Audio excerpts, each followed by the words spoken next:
Jamal. We've had multiple artists. We've brought the likes of Kitty, Kwame Eugene, and this time around we figured, we change it up a little bit. Now, what we realized is so much of the music that Ghanaians enjoy. Of course, we enjoy all of our music, but for some reason we have this, super love, or I mean, as I'll put it, for some type of music that we once had that has kind of like, I wouldn't say disappeared, but has been put on the back burner these days, which was the Azonto era. The Azonto era was one of the most enjoyable times in music, and we still realize it because when we have events or we have different programs and our DJ decides to, just spin that era, the rooms just energize and activate. So we figured that we'll have a concert around that and also give, artists of that time the opportunity to, be a part of these times and, be a part of what music is currently, So that's what this particular Ghana to the World concert is around the Azonto era, is around music from about 12 years up to now, basically. That's fantastic. Which artists are performing? I understand 4x4 is on. Oh yeah, we have multiple artists. We have from 4x4, we have Keche, we have Tiffany, we have Guru, we have Kwame Eugene, we have a lot of artists. We have Joey B, we have D Black. We have a few artists, just think about the artists that really, we have Rough and Smooth, the artists that really were from those eras. Kwame, you remember those eras was just like, yeah, it was, music was just, so much alive. And I'm not saying it isn't right now, but you remember the times I'm speaking of. So just think about all those type of artists that was around them times. Screwface, we have multiple artists that are showing up that night. Wow. I could only see 2 members of 4x4 on the flyer, on the artwork. Yes. Where is Captain Planet? I think that would be a question that group will be able to answer, but I believe also he also has a demise recent. God bless the dead and rest in peace. That he just, I think his mother just passed. Oh, okay. So I believe it might be the reasoning why he's, exempting from this. However, I think the group will have a proper answer as to the reason why. Okay. We ask for the group, management sends us what we book. So we try not to, go and find out. Okay. Did you ask just like you asking, but was it not a bother to you? Did you not ask them maybe where is the third partner? Yeah. Yes, of course I did. Of course I did. And the answer I was given is exactly what I just gave, which is, okay. I think he has some personal something going on personally. However, I was assured that who knows, because the event is in June, so who knows exactly, right? He might just show up. Great one there. Beat Menace says hi. Oh, Beat Menace. Yeah, Beat Menace. Yes, of course. That's one of the geniuses behind everything that we hear. He's been doing this beautiful, beautiful thing called music for a long time. Shout out to Beat Menace. Nice one there. But where in the US is this happening? This is happening in New York City. It's happening in New York. We primarily have our concerts in New York City, and when we do it in prime time too.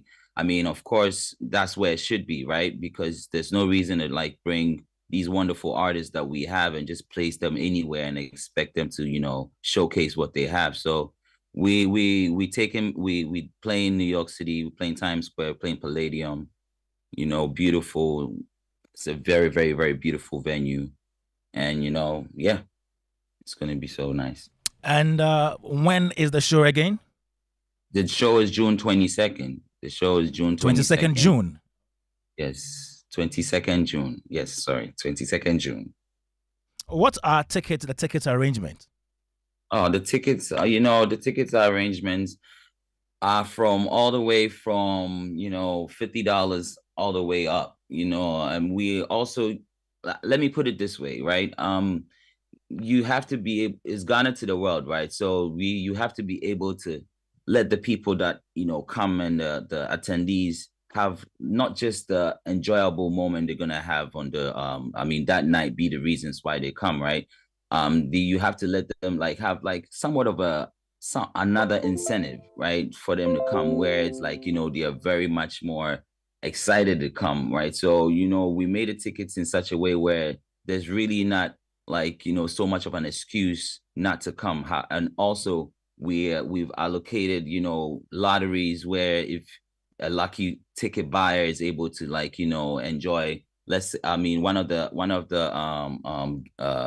prizes is like an all expense paid trip to Ghana, and to experience the very thing which is what we are doing, which is Ghana to the world. So these incentives with other incentives are like the what we're giving our attendees. So like basically they don't have no excuse at all not to show up, right? So yeah, starting all the way from $50 all the way up. That's awesome. Yes. Okay, so where do we get to interact with you after this interview? Social media handles? How do we get into contact with you? Everything about this event, you find it on Inside LLC. That's INSIDE LLC. It should pop up on all social media platforms. It will tell you each and every information you need to know about like the event, that is from who is showing up, where you can buy tickets, much more about like the event, where it explains who we are giving honor to and all of that. You find that on Inside LLC on all platforms. Awesome. Thank you so much, Nana B. Hoping to get in touch with you again before the show. Thanks so much for your time this afternoon on Showbiz A to Z.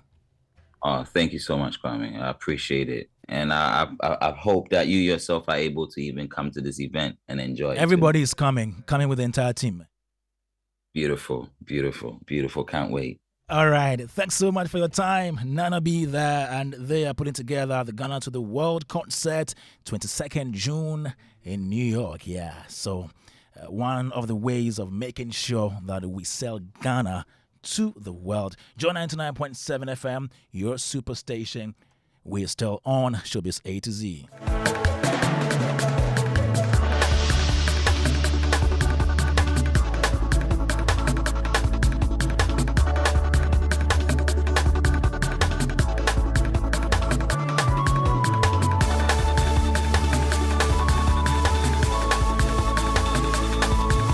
It's 20 minutes past 3 here on Joy 99.7 FM, your superstation, Showbiz A to Z. Show brought to you by MTN everywhere you go. And we all have those days when you are low on everything: energy, time, cash, and even airtime and data. Well, that's why MTN Extra Time is an airtime and data advance service that allows you to make calls or browse the internet even when you have insufficient balance. All you have to do is to dial star 506 hash, star 506 hash, go through the prompts and select the amount of airtime or data you need. It's more than simple. Doing your favorite things on MTN means you don't get interrupted even when you are low on airtime or data. And please remember, all terms and conditions apply.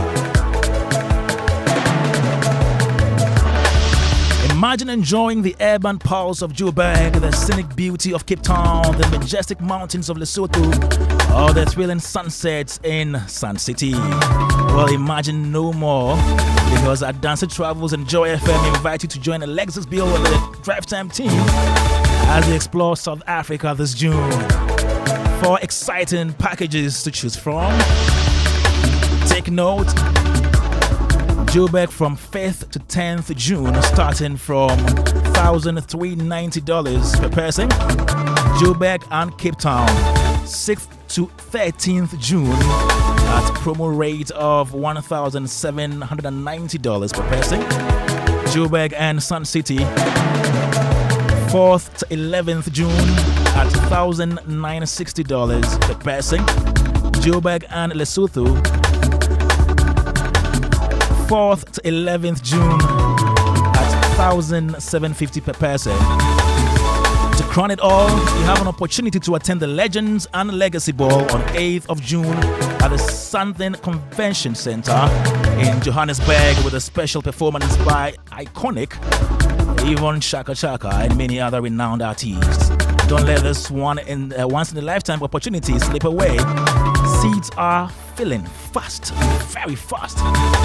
So please call Dancing Travels on 0531008550 or 0595500817, or you can just go to www.adancetravels.com to secure your spot now.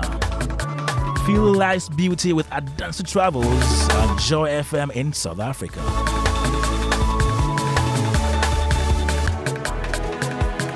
What if I told you that 10 Ghana cedis can get you free concert tickets and shopping vouchers with up to 500 Ghana cedis to shop at Melcom, or get some buckets of juicy chicken at KFC every week? Here is what to do: is take 10 Ghana cedis or more in the Game Park Game Pick 1 or Pick 4 lottery to be entered into a weekly Saturday raffle for a chance to win in the Muller promo. Regardless of the outcome of your stake, you can still win a voucher for yourself. Vouchers are limited, so play more to increase your chances. And remember to watch the Saturday promo drawn at Dome TV at 6 p.m. Just dial *946# or visit www.gameparkgames.com to play now. Terms and conditions apply. Game Park Games, more Muller, more power.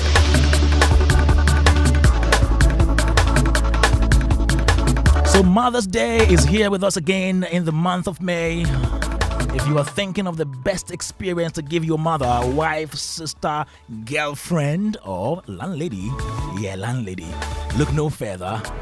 Join Clemento Suarez, General Intatia, Akofa Ajieni, Ednam Atachi, and many more actors and actresses for a special pre-Mother's Day theatre experience at the National Theatre on 3rd and 4th of May 2024 at 4 p.m. first show, 8 p.m. second show each day.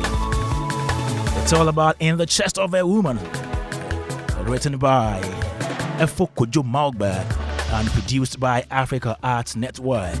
Come, let's dive into a world where power, desire, and resilience collide, as In the Chest of a Woman explores the depths and complexities of womanhood, also revealing that within every woman lies not just the physicality of her being, but a potent force yearning to be unleashed.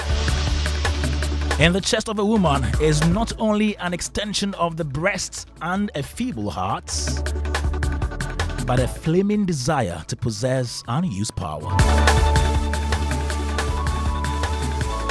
To get your tickets, please dial *713*3321#, or you can visit egotickets.com or the Express Pay app. You can also go to Airport Shell, Bachuna Total on Spintex Road, Roxwache, Silverbed Cinemas, Gold Coast Restaurant. For more information, call 054123 45586 054123 4586. And the Chest of a Woman is powered by Africa Arts Network in collaboration with Challenging Heights.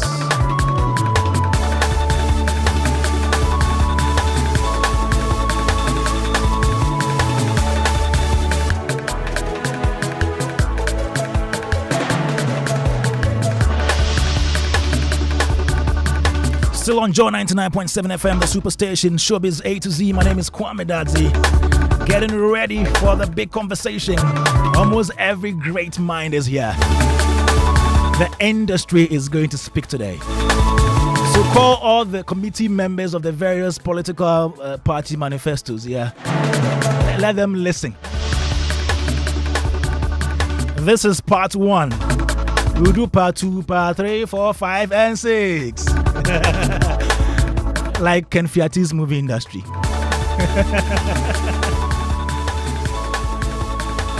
So, with just about 7 months to go for elections, the various political parties are gearing up for action. Some of them are putting together their manifestos. We know that. The MPP came out to give us a list of some creatives on their committee. As media, we have a stake in shaping ideas and influencing policy. Yes, we do. So today on Showbiz A to Z, we start our series on what we call the Creative Industry Manifesto. And this brings together players from the various sects of the creative economy for the benefits of the doubt.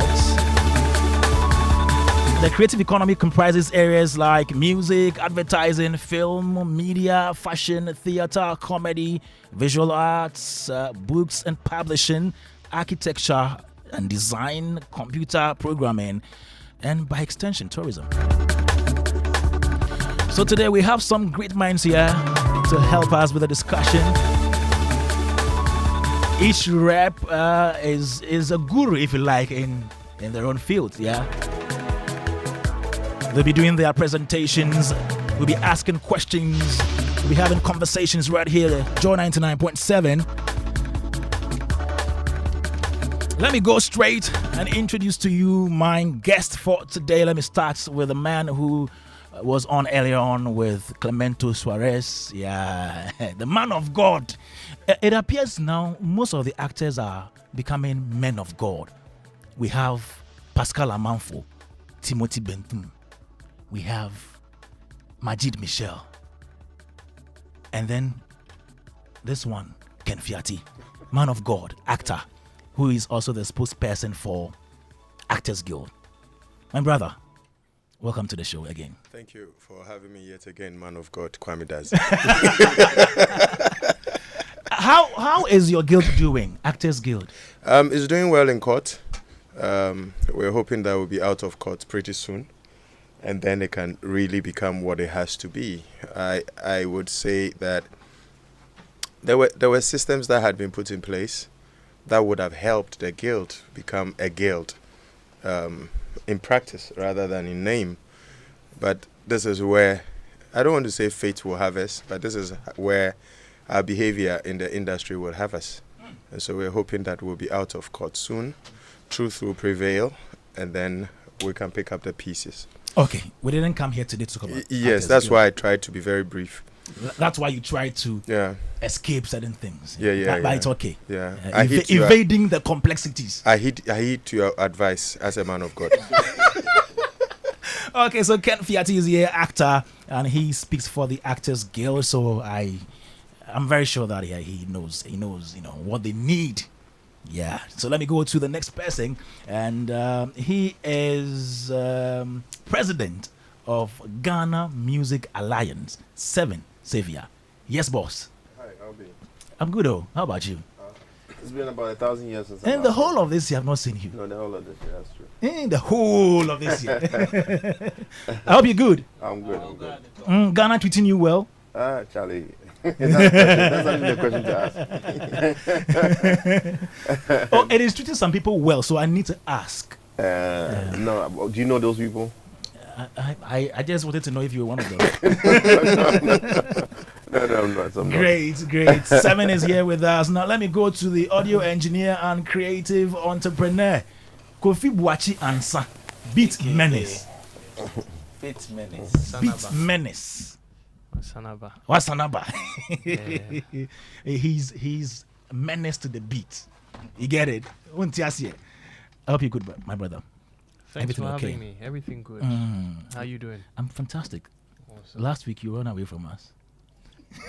I'll come again. All right, now let me introduce to you. Today, my older uncle didn't come, so my normal uncle has come. This man is an institution, if you like, and there is one thing he doesn't add to his portfolio: the fact that he's a sit-down comedian. Yeah. We have the CEO, Our other Oga at home.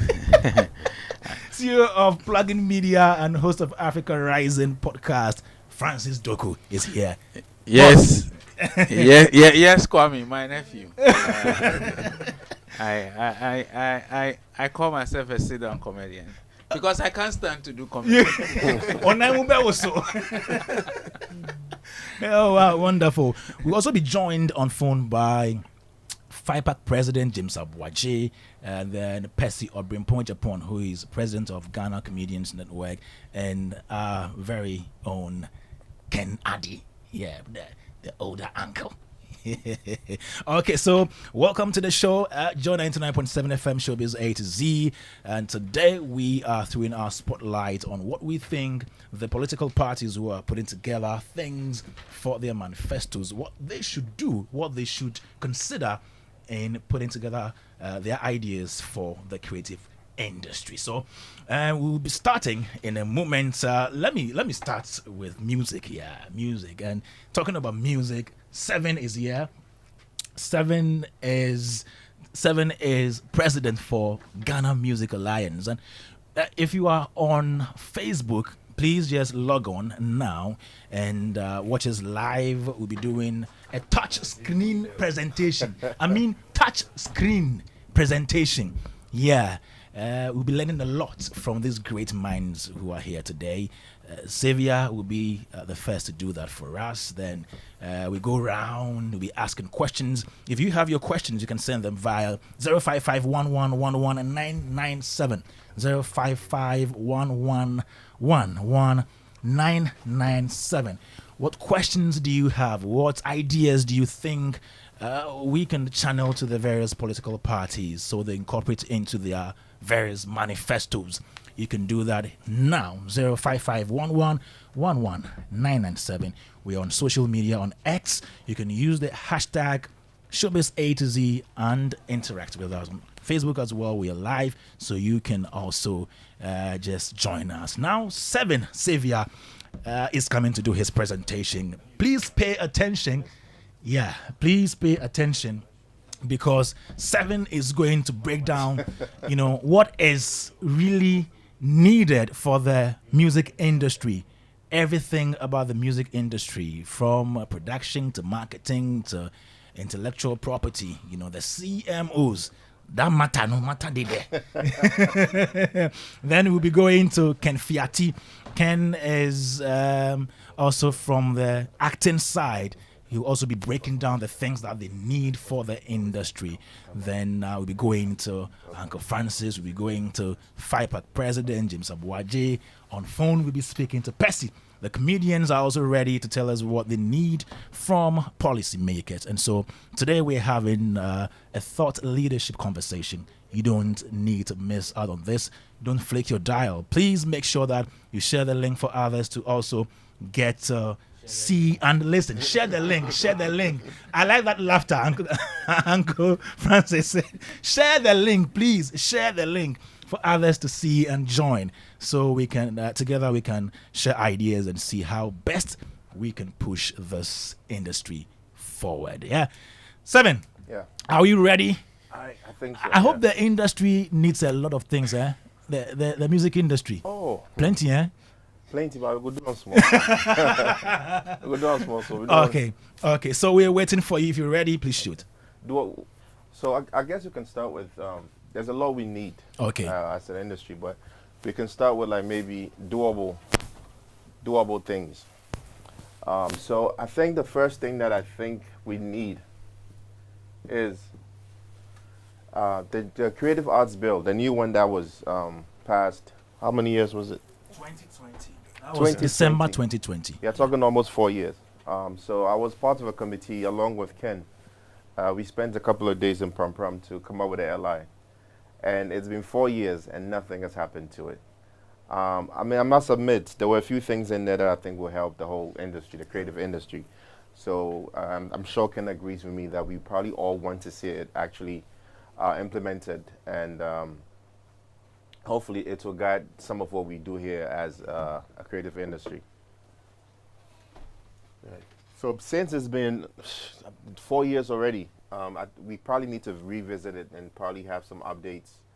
I remember after the committee met, I think the next thing to do was take it on a roadshow to different regions to have other stakeholders' input, and that never happened. So hopefully we can have that We can have that done this year.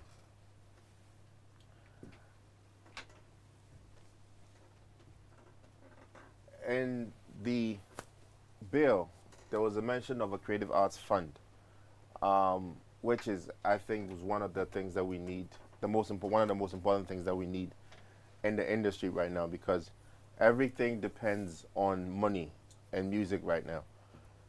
It's not about talent anymore. It's not about any other. It's not about any other strategy or anything else. It's all money. It boils down to money. Now, when you come to record labels, most of them are not even resourced or financed enough to be called record labels in Ghana. Kofi will agree with me. We'll probably call them production companies, because the departments that a record label actually needs, none of them can actually have those departments, like the PR, the marketing, the radio, and all these other departments that a record label is supposed to have. So we can maybe look at the Chinese, Korean model, where the government actually resourced about three huge record labels and basically gave them millions every year to produce what we now know as the K-pop artists who have taken over the whole world. So we'll probably need to go maybe use a model close to that and resource about 3 or so labels. We could probably take one from the north, the one in the middle, and then one in the south. And then we could probably see what we can do with that one.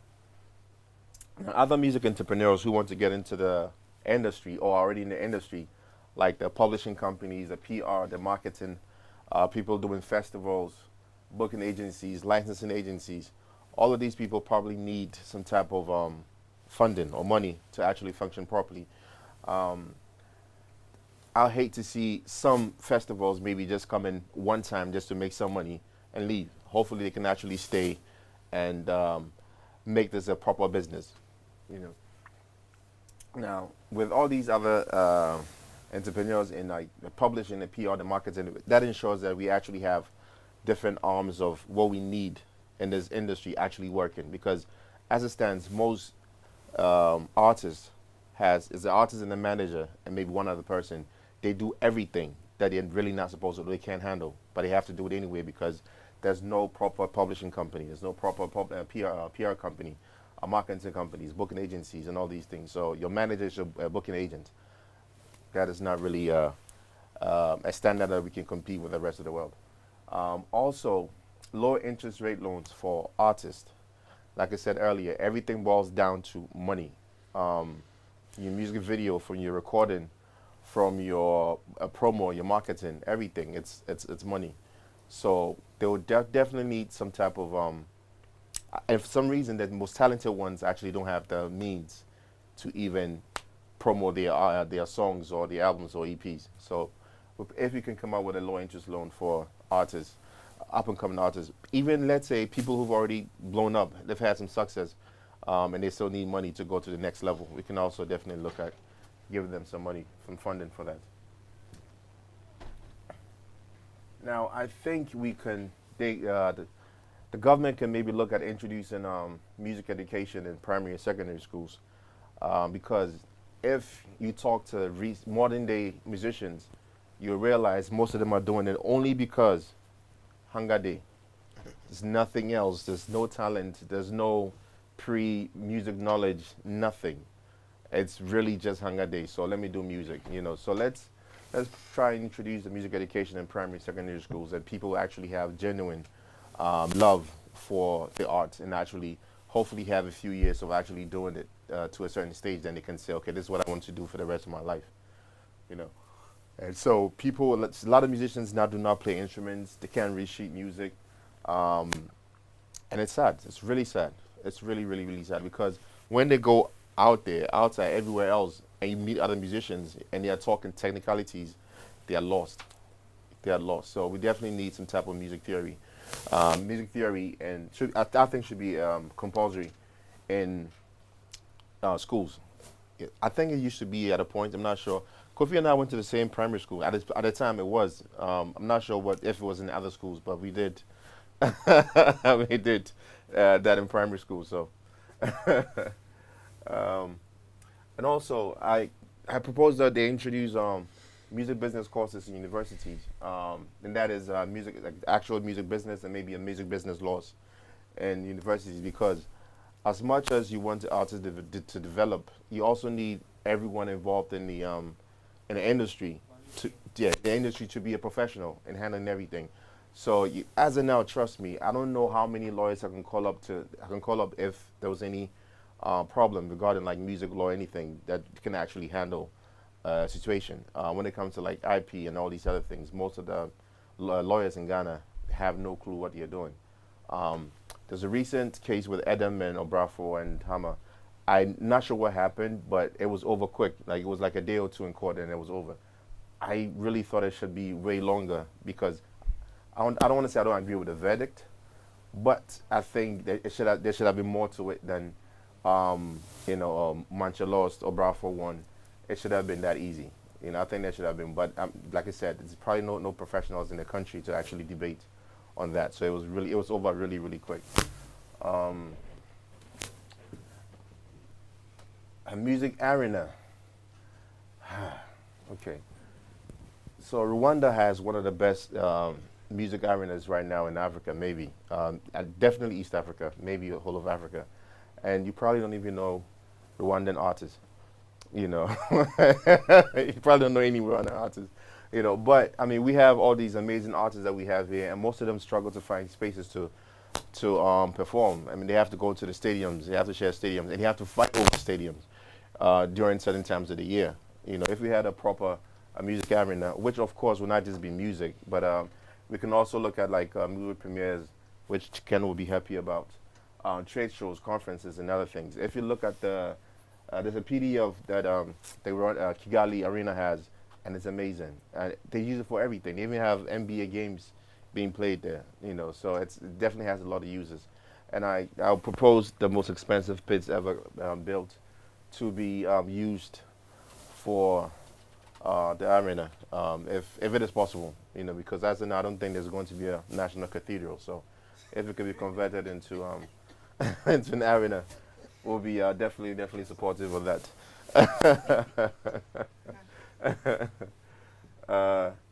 And then my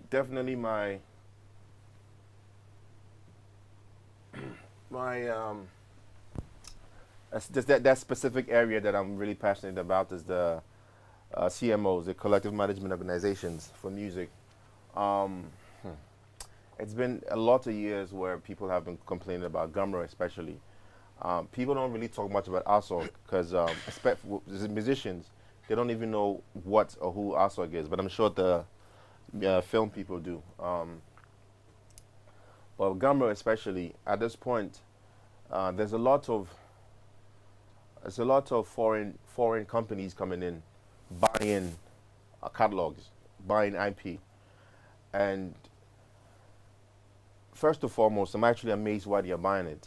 But the main reason is because how do you value the music? How do you value a particular, let's say, song over another song? Why would this song be worth $1 million and the other song will probably be worth 10,000 CDs or less?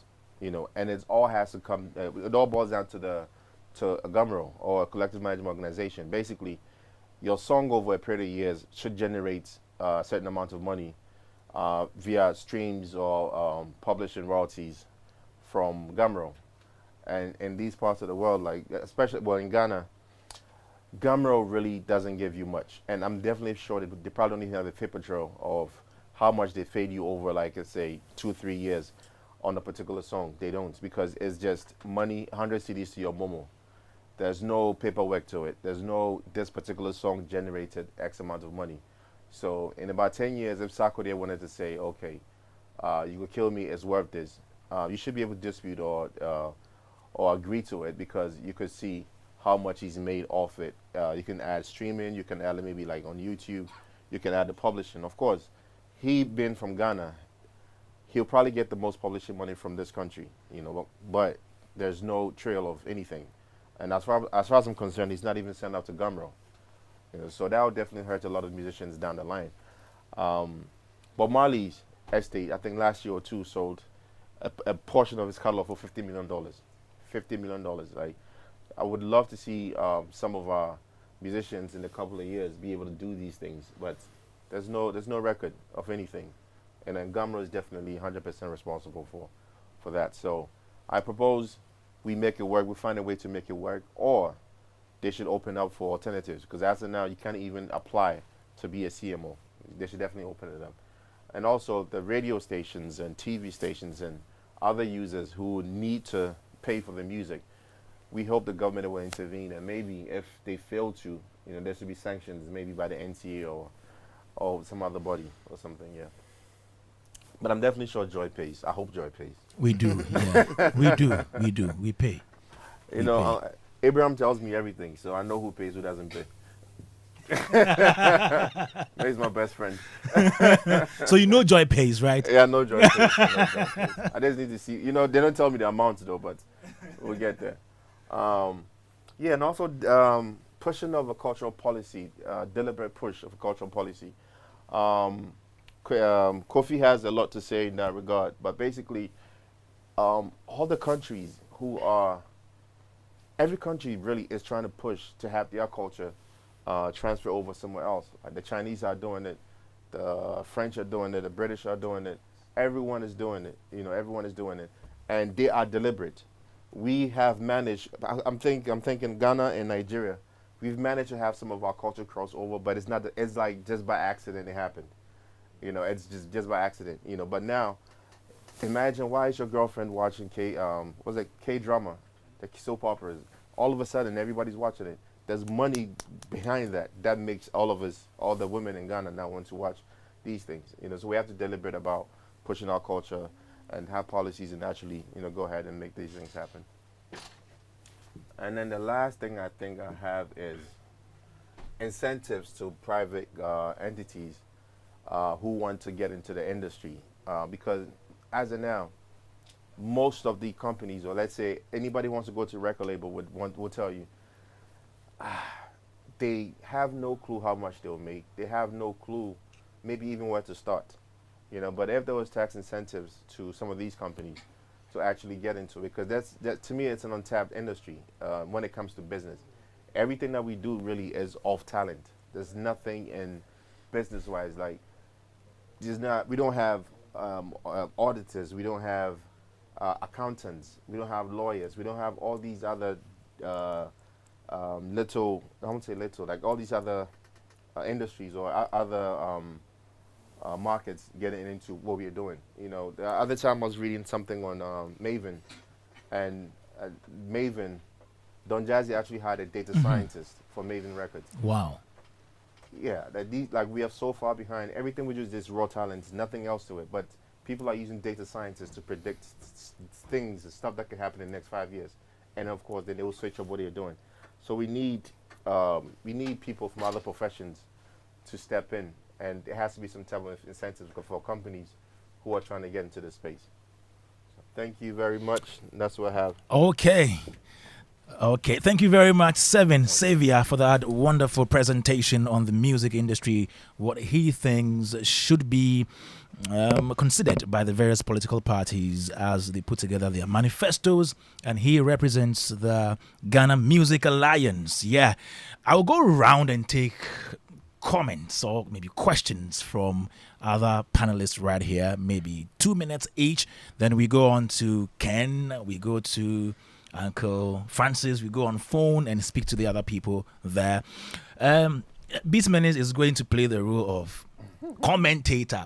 Like, over to you, Julate. By saying that, let's say condolences to the family of the legendary Julate. He passed at 96. Wow. Okay, so let me come to you, Ken. You've listened to Seven Xavier do his presentation talking about the industry, the music industry. But before you come in, let me do a recap of the things that he mentioned. He said that we need to resource record labels like it was done for K-pop, the industry. We need funding. We need low interest loan rates for up-and-coming artists, music education in schools, music business courses in universities, music arena, that is our performance centers we have.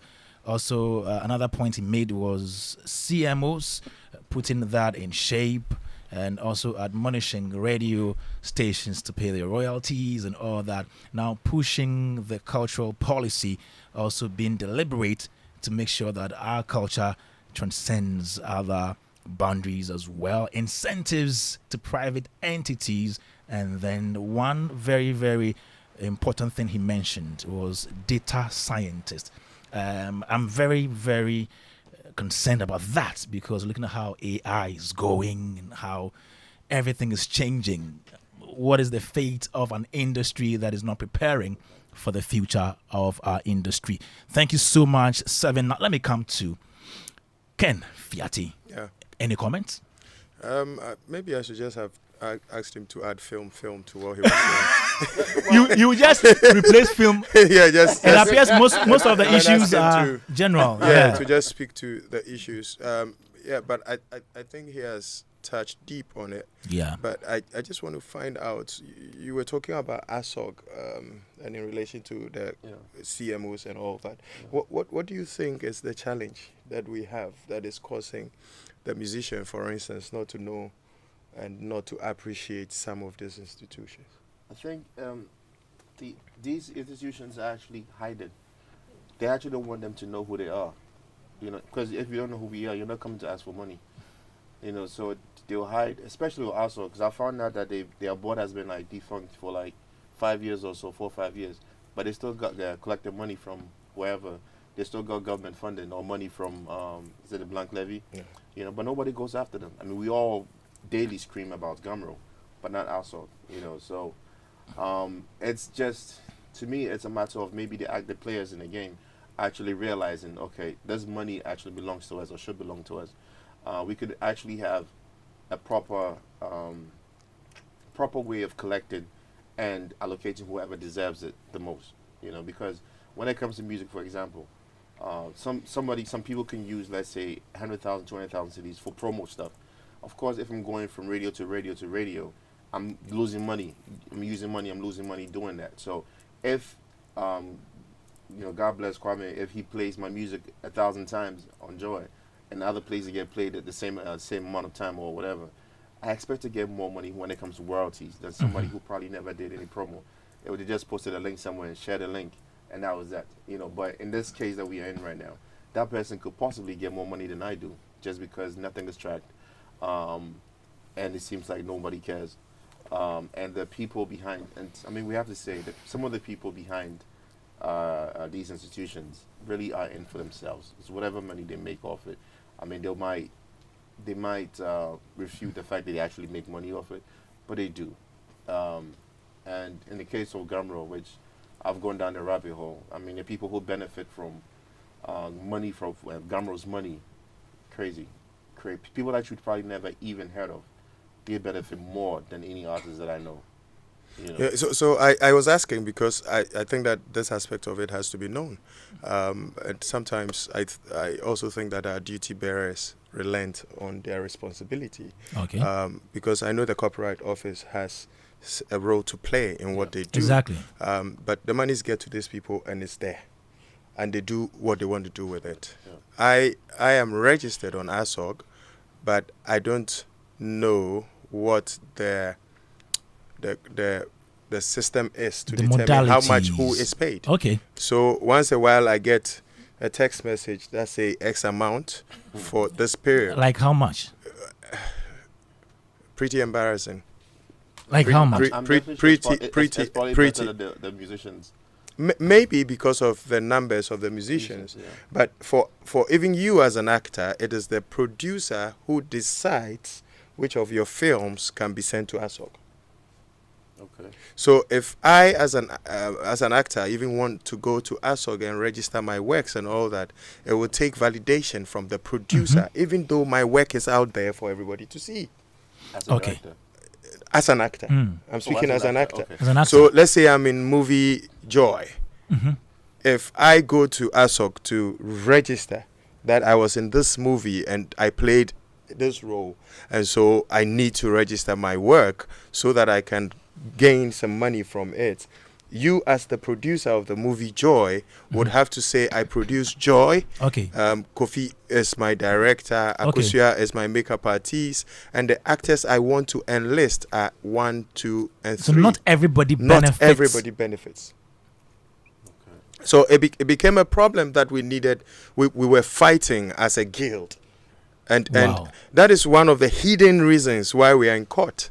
Because some people feel that we exposed them.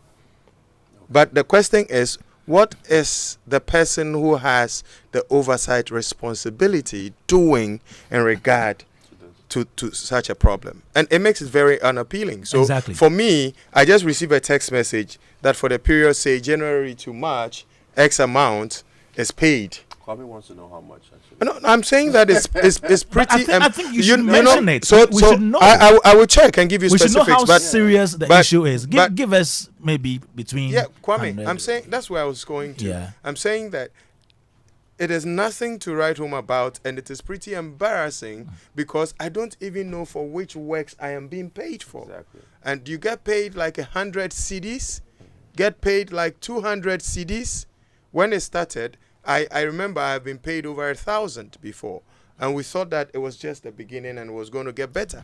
Which year was this? We were all this? trying to have our hands on deck to have these things addressed, and it kept dropping and dropping and dropping. And now, even as a performer, you know how long I've been doing this and the number of movies we have done. I can't even go to ASOC to go to register my stuff because of the limitations that are there. And you speak to Major. I don't know whether Major is there still because I have forgotten about. Please them. reserve some of your points when we come to you for presentation. you put them in. Let me come to Beats Menace. Yeah, your commentary on Seven's presentation.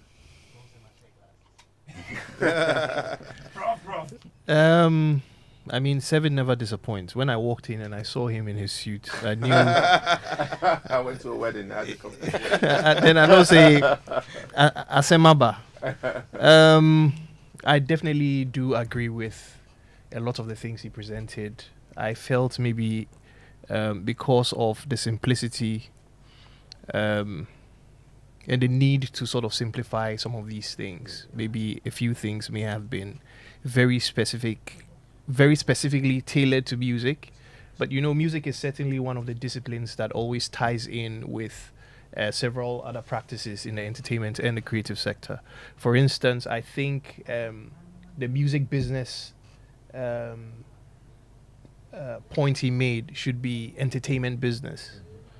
Okay, because there are lots of practitioners in entertainment industry that interface with music and vice versa. You know, Kwame's rules were specifically just music. Just music. No, I understand. I understand. So, I mean, that's just my comments on that. There were a few things that I felt were left out. I think we need to, especially because he made a very important point about the taxes. Okay. And how that ties into a lot of creative practices in the creative space.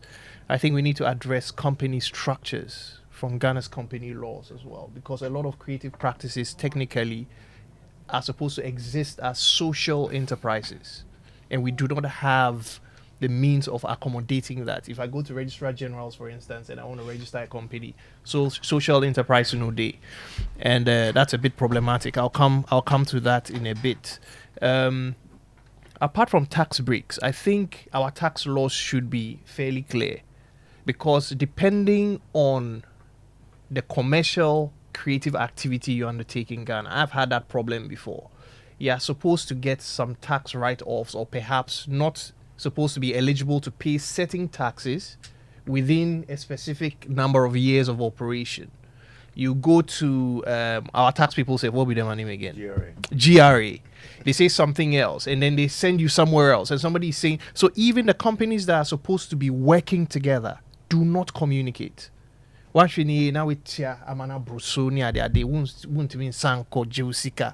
ridiculous. You understand? Another thing that I felt should have appeared on there that didn't, I believe I was here 2 weeks ago, I mentioned it, is we also need insurance companies to be conversant with how to interface and work with the entertainment and especially the creative communities. My big brother is here. He works in film. I've done a lot of work in film myself. But you'll be shocked that you pay a lot of expensive, you buy a lot of expensive gear and equipment, and a lot of these companies do not even know how to value and give you insurance packages that sort of protects your investment. So if our boss here wants to sponsor me and give me some loose $5 million to start a media company, and I do not have proper insurance cover, it puts us both at risk. You understand? Thankfully, I did mention 2 weeks ago, I think Enterprise Insurance started operations even before Ghana attained independence. But it only took, how many years? Just like 3 months ago, Hollard Insurance introduced for the first time in Ghana's history, an insurance package that is specifically tailor-suited to the creative industries, and we need more of that. We need more competition. We need we need to see and hear more of that. So this is just my bonnie Paul in a nutshell. But me in Sembe. Don't worry. Yes. Don't worry. We are here till 6 p.m. Right. Let me come to Uncle Francis to pick his thoughts on the music industry manifesto.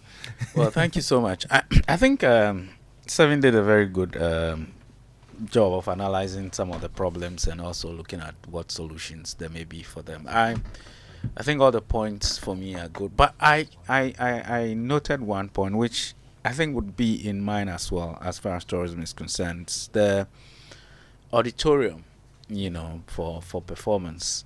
I think we cannot call ourselves a very serious destination for arts and tourism if we do not have places where such events can take place. We don't have as it is.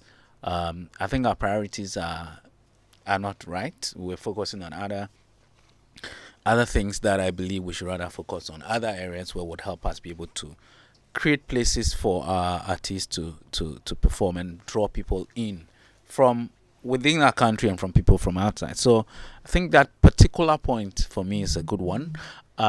In previous manifestos of some of the political parties, things like that were mentioned, but they never saw the light of day. So we hope that, as they listen, as we make these suggestions, they will look at them and look at how to create spaces where creative talent would exploit and make things happen for them. If they cannot get the money from, the rights, they at least need to be able to make some fiscal money. And I think that is a very good point that we need to let some of these parties, have a look at and implement when they come to government. Thank you very much, Uncle Francis Doku. Now, let me go on Zoom. We want to do film, so I want to tie in film production to acting. So let me go on Zoom now and speak to FIPAC President James Abuaje. Good afternoon. Hello, Kwame. James, good afternoon. Good afternoon, Kwame. How are you doing? Oh, by His grace, I'm doing well, and you? Doing fantastic. We are ready here for the Creative Industry Manifesto, and I'm very sure you're ready to give us what the industry needs from your end. Yeah. Okay. My warmest regards to my co-panelists in the studio. I heard the voice of Ken Fiati. Ken, good afternoon. You asked me to call you. I called you several times. You didn't answer. You owe me an apology. He's sorry. I'm apologizing on his behalf. He knows what I'm talking about. I love you. Come again, Ken. I love you. Oh, you can't love me. I'm a man. Please don't love me. Stop loving me. Okay. So James, what do you think the political parties, what should they consider when putting their manifestos in terms of film production or the film industry in general? Let me express another warmest greetings to the listeners and the Joy crew. First of all, I think all the political parties or at a stage it's high time you looked at the creative industry, the film industry, whichever industry that falls within that space as business, potential source of employment, instead of looking at it as only entertainment. Because of that connotation, we don't take the whole industry serious. Because this is an industry that provides lifeline to so many industries. Look at the television industry. They all depend on our industry. Look at those selling audiovisual devices, television sets and other devices that can be used to watch something. They all depend on us. But because we haven't looked at it as a business, it is always treated as a peripheral kind of thing. And because of that, those the stakeholders, we do not want to fully participate or fight for the right incentives and or the right environment for us to effectively operate our business and do what we are supposed to do as responsible citizens. So they have to look at it as business, just like they will look at any sector of the economy, the way they will look at agri, the way they will look at education, the way they will look at any other industry or sector of the economy that they want to consider. Okay. James, are you done with the things you want to suggest to them? To the manifesto team? Yes, there are various committees, yes, from the political parties who are already working on their manifesto. So yes, we're just asking the things. Yeah, we've submitted something, but unfortunately, and this it saddens me. You see, most often these political parties will sit down, they will do their manifestos without recourse to the industry. So sometimes they will propose to do what might not necessarily be what the industry will be looking for at the particular time that those proposals are made. And we were given the opportunity to make input. So I put that information on FIPAC platform.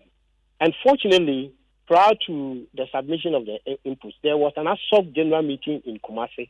I was there. All the stakeholders of ASOG, that is producers, that is publishers, authors, and performers, they were there.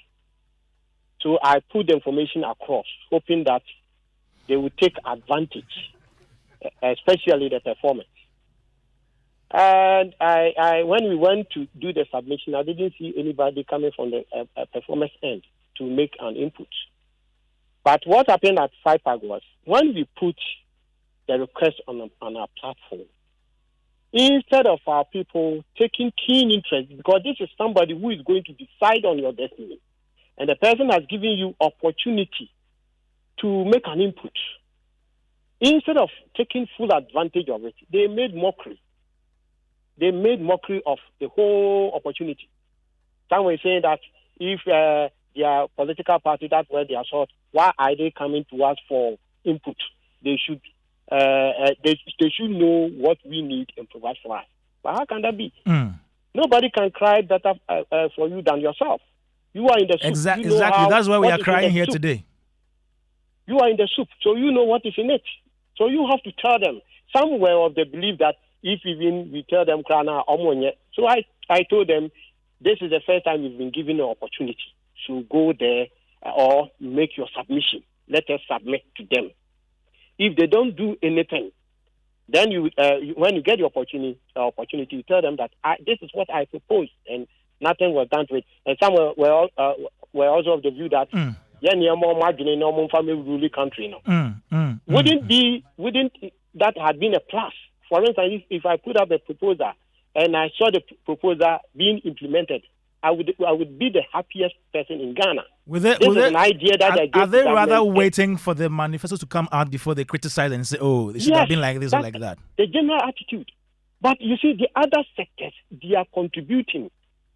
And you see, Kwame, what saddens me is, as an industry, the stakeholders, we ourselves, the way we look at ourselves, the way we carry ourselves, the way we value ourselves. We haven't put much premium on ourselves. Exactly. And for that matter, our industry. Yeah. We see ourselves as an industry made up of riffraffs. But there are gradually that found within that the mentality, industry. that perception is changing, and I agree. I hope that with discussions like this, we are going to change the narrative in no time. James, a very big thank you to you for joining us this evening, this afternoon on Showbiz A to Z. Thank you so much for your time. We are putting together ideas from industry stakeholders on what we think should go into the various manifestos of our political parties for the creative industry. So that was James Aboagye, who is the president of FIPAG. Yeah, let me now come in-house and go to the film sector again. Ken Fiati is ready for his presentation. Ken. Yeah, bro. Film. As one of our old ones will say, film. Film. Yes. Do you have needs? A lot. Yeah. Let's hear. We have needs. We have a lot of needs. I must commend my brother for the earlier presentation. And when I look to my left, I know I'm in trouble. Your left? Yeah, we'll be fine. Oh yeah, don't worry about it. Yeah. But I just want to say thank you to you for this platform, and I think that what we're doing is very useful. I pray that those that need to hear and take these things seriously will hear and take them seriously, because it's becoming a bit tiring to try to engage duty bearers to get them to listen to you. They don't love the picketing, they don't love the choboy, so we want to believe that they would like this and take lessons from there. So I might touch on one or two things that my colleague did touch on, and then see if there are other things. But I just want to open by saying that film possesses a very remarkable power to transcend boundaries, evoke emotions, and spark meaningful conversations like what we are having currently. Sure. And can have going forward. It serves as a universal language that bridges gaps of language, geography, and ideology, enabling people from diverse backgrounds to connect and empathize with characters and stories that resonate with their shared humanity. I also want to say that as a potent tool for advocacy and social commentary, film has the ability to shape public discourse, influence public opinion, and catalyze collective action. And I believe that is why we're having an engagement like this, to ensure that even if we have dead bodies, the way to preserve them, the way to give them a befitting send-off is very important in an era of rapid globalization and technological advancement.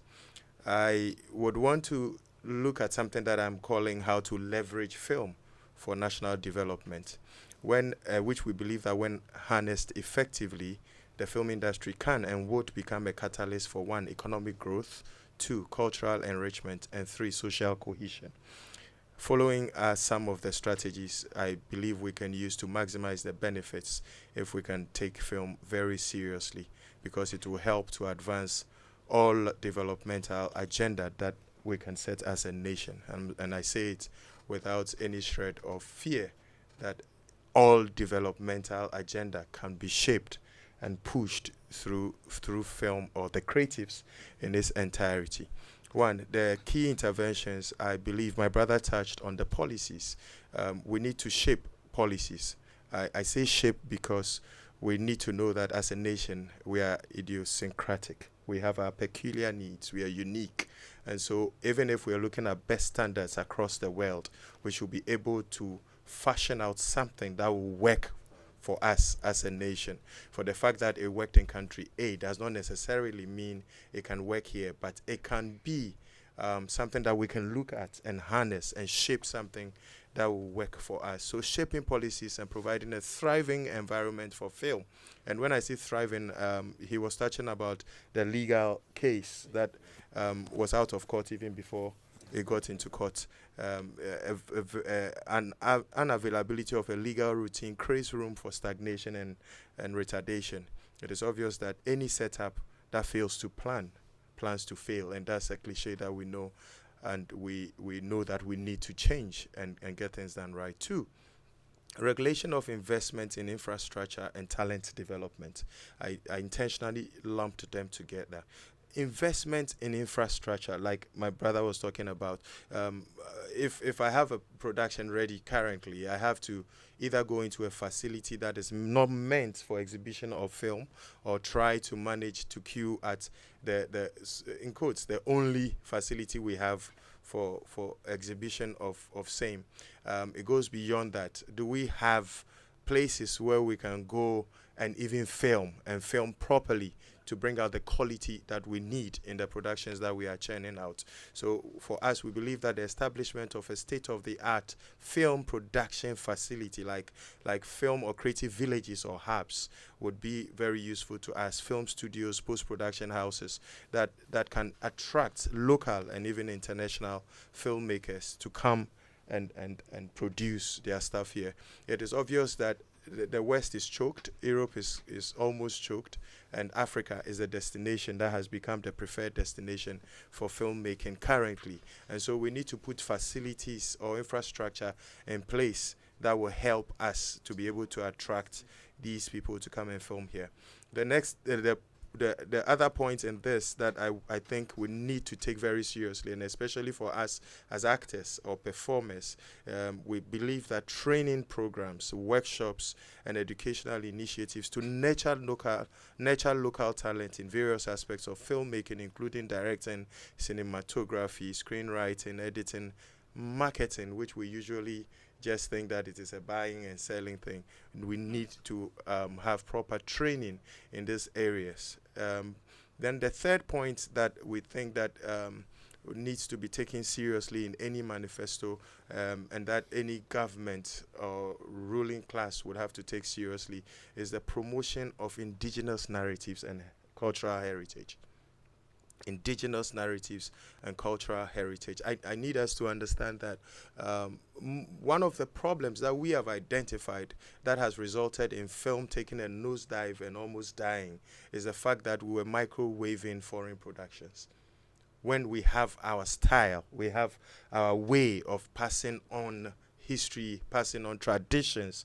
I remember that the things that I remember that are cultural values that have lived with me were sent across to me through our storytelling style, where your father can call you and tell you a story like Nathan did to David, and then you yourself, you see that no, this thing is not right, that thing is. We have our way of life, we have our tradition, we have a way of passing on information, and it is very important for us to promote our indigenous narratives and cultural heritage. So we need to encourage the production of films that reflect the diverse cultural heritage and societal realities of the nation. You see on my chest, in the chest of a woman, we're talking about the Ashanti Kingdom and certain things that happened there, and the fact that traditions are put in place by man. And so if a particular tradition is obsolete, it needs to be critically assessed, and then whatever review has to be done would have to take place. We need to support indigenous filmmakers and storytellers to share their unique perspectives and narratives on both local and global platforms.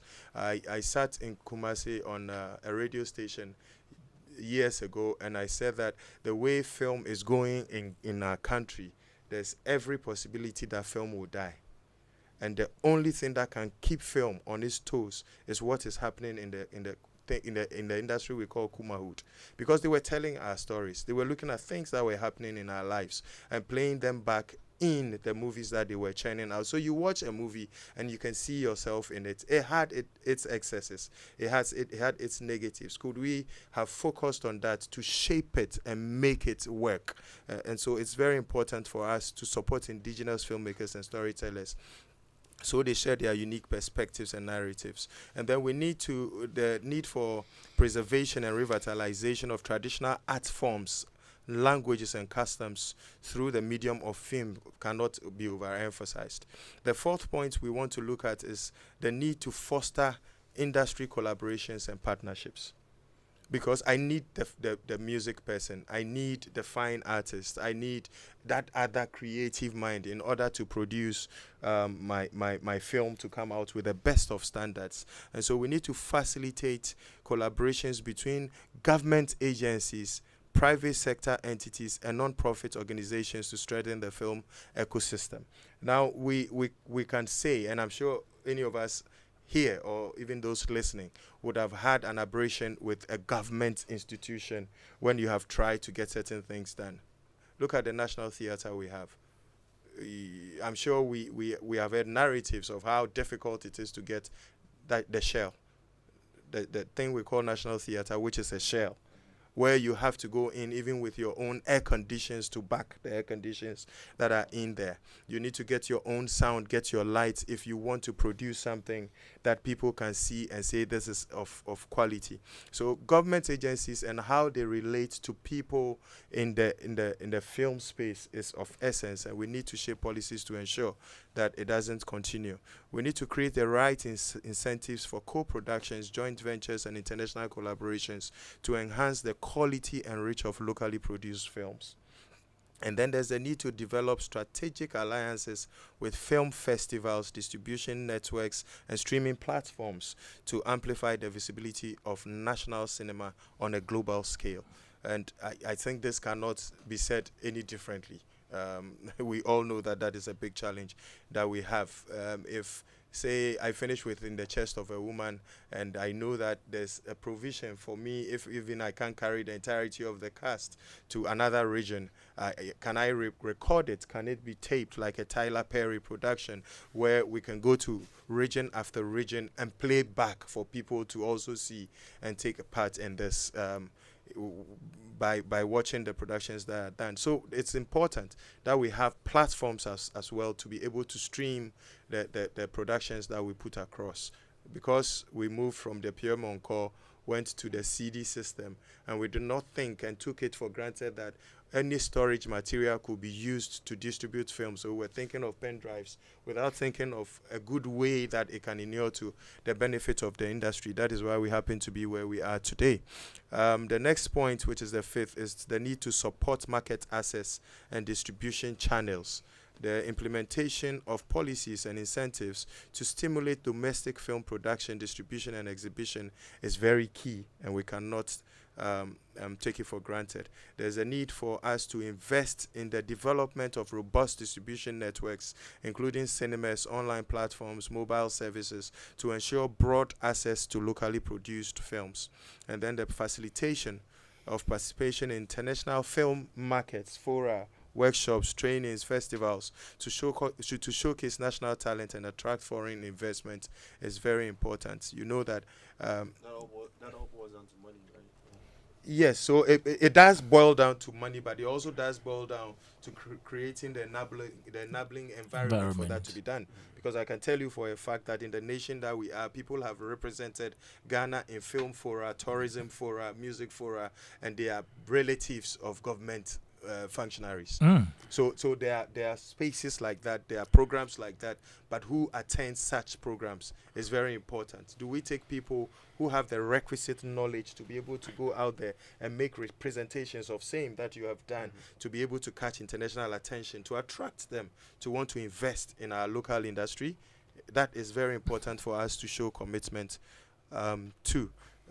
Supporting the production of socially relevant documentaries, educational films, and public service announcements to catalyze positive behavioral change and collective action. You know, growing up, we used to see information services department go into communities and they play all sorts of videos and materials to send information across. Remember, district level, election, you get them. Give the people hope. Thank you. So these are channels that help government to drive on very important social interventions. So like e-levy, for instance, would it have struggled the way it struggled if we used a system like this to send information across to educate the masses?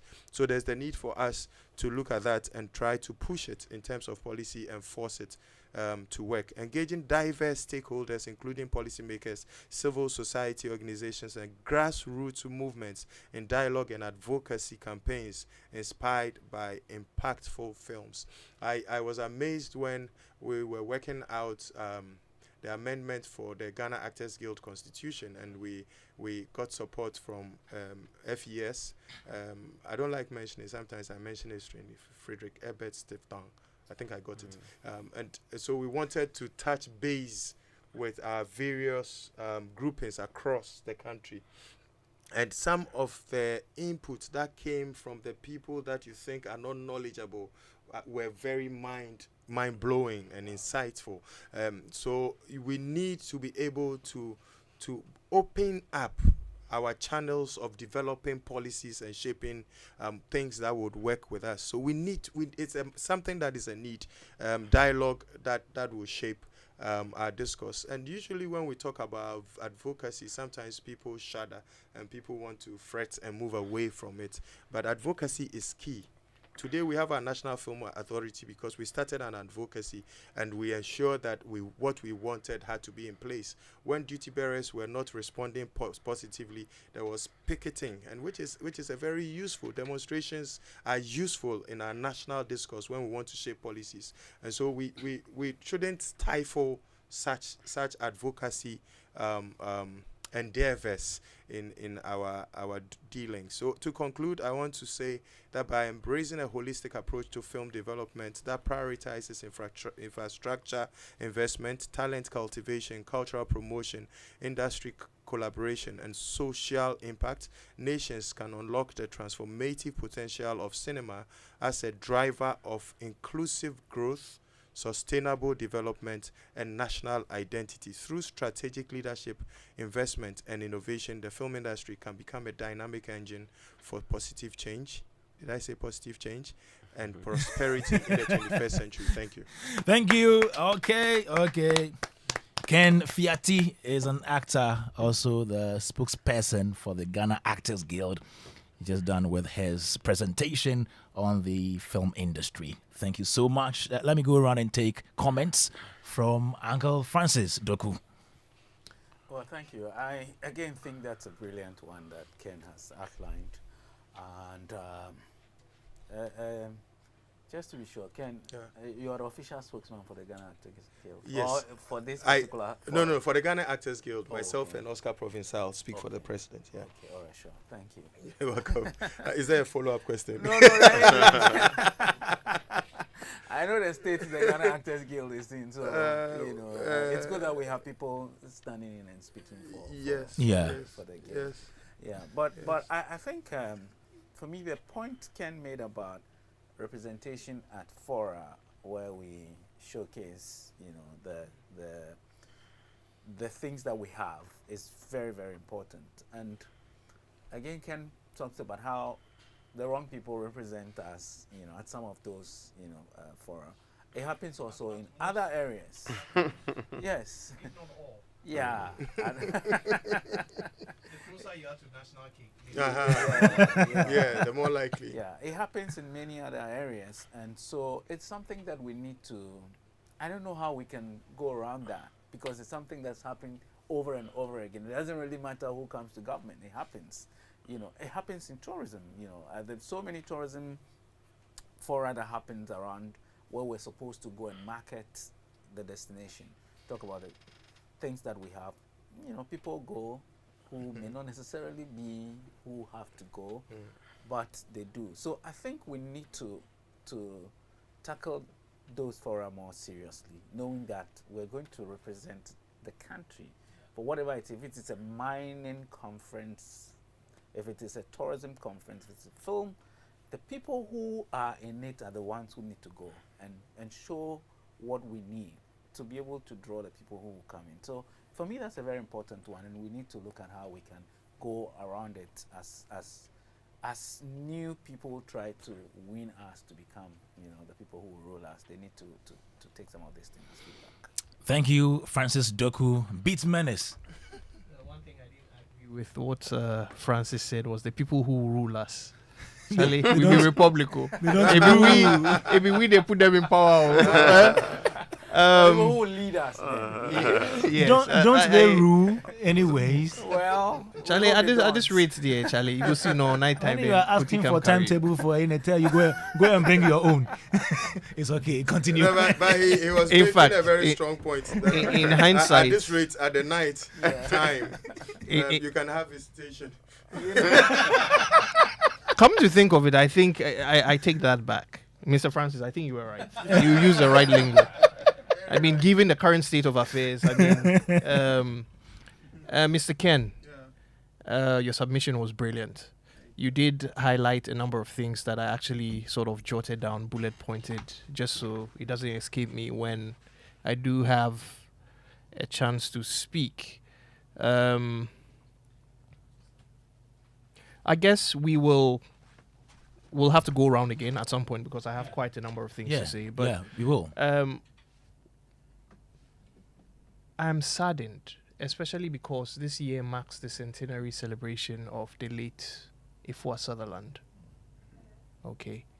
And even before independence, some of the things we sort of brushed upon with regards to a policy on culture and things like that, she actually did extensive work that, has been just relegated to the past. In fact, you did mention, the trigger for me was when he mentioned the National Theatre. We had a National Theatre that was grazed down, and then, she built, she was in charge of some of these things, among other people, other persons. But some of the lesser known of a lot of the phenomenal stuff she was able to do with, she did on her own and also with the help of government at the time and also other individuals in society, included building as many as 22 theaters across the country. No social media. Sometimes they don't have a clue about where they are going. They go, they mingle with the locals, they collect a lot of their local stories and that sort of thing, and built theaters. TV sets were not as popular then, but the stories were important. So how would you have, and you see, I get rubbed the wrong way when we have conversations about Ghana was the first country to attain independence. And then, at the end of the day, it all sounds like BS because we eliminate some of the most important and critical aspects of our social and political history. And the arts played a very fundamental role in that. He mentioned the Information Services Department. I vaguely remember those Defender 110s that were green and yellow. You understand? But at some point, we even had mobile cinemas. We had mobile libraries. I have photos in my personal archives of some of these things. And then you had very forward-thinking people like the late Ifua Sutherland, you had the late Saka Akwe, you had the BTK Hayfords, who introduced Koliko, puppeteering.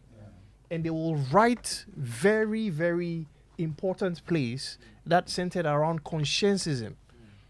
And this happened for a while. And then you had the traveling troops. They used to call it trekking. You had the pantomime groups. Okay, you had the minstrel shows. You had the comedians. You had a concert party. Concert party.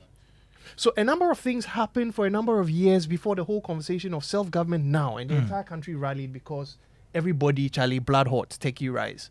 We need this now. And here we are, how many years after? Year of return, and we are discussing these same issues.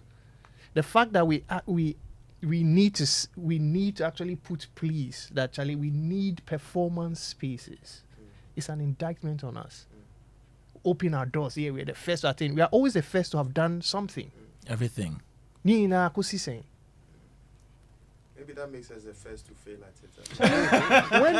We are not the first to fail. When we had our Accra Tema motorway, in England they did not have a motorway then. People don't know this, though.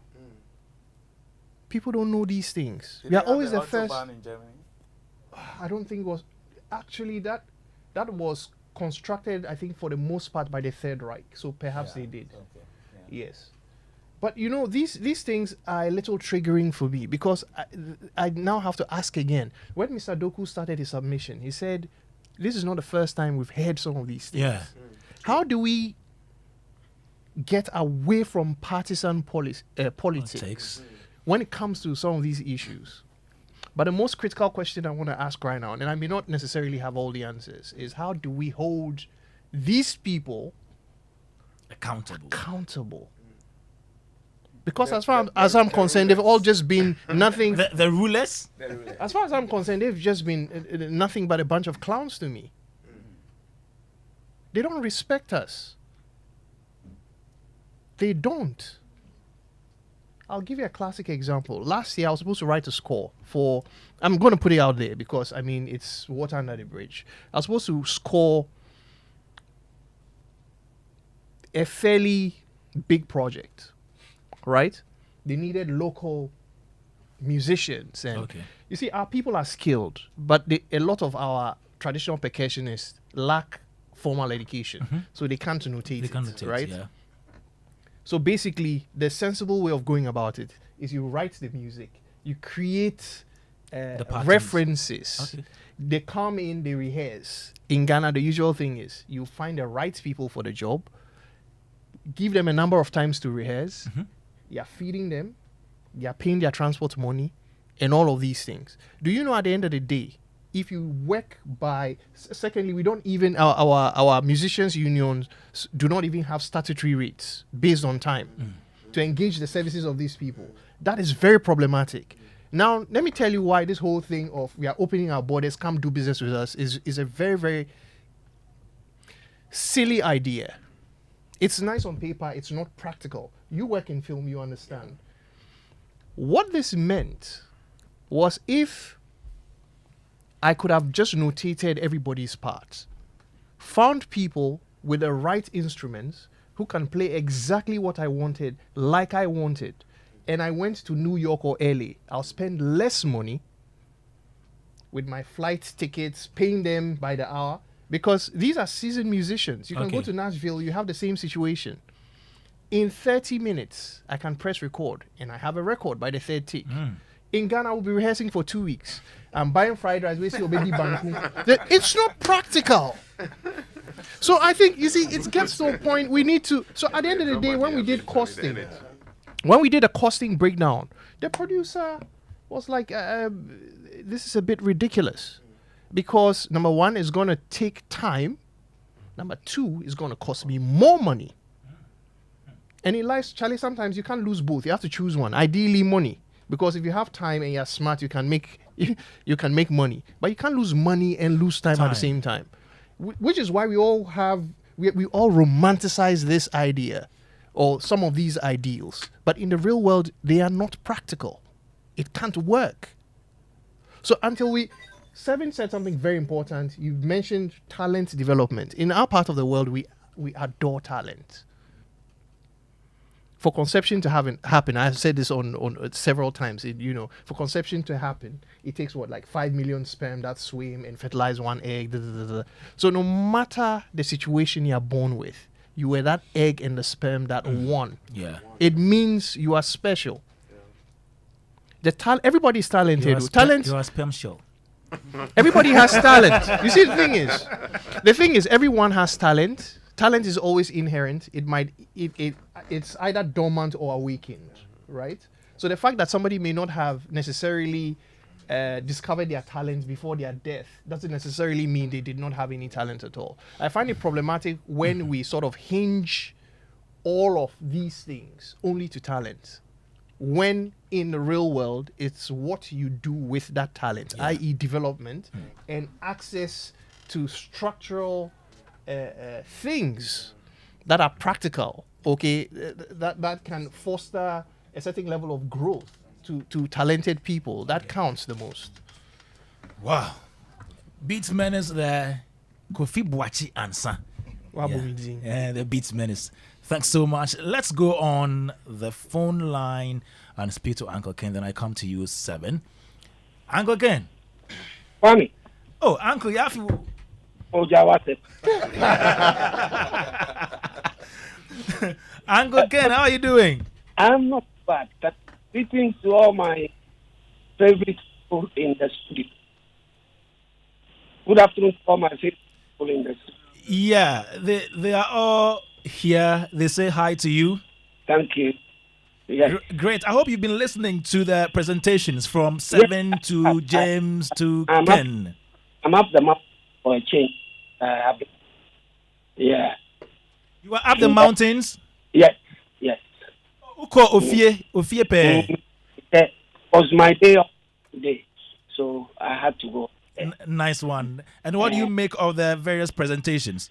Yes, I'm paying attention, and I'll start off with, I want to make a statement to start off with. I think that with this discussion that we're having, it's a very, very important discussion, but we must also make sure that we don't fall in the same trap as the political parties who prepare their mind and add a lot of stuff that cannot be practical. First of all, there are laws governing the arts in this country. We have the Trade Pass. We also have the Home Act 1935.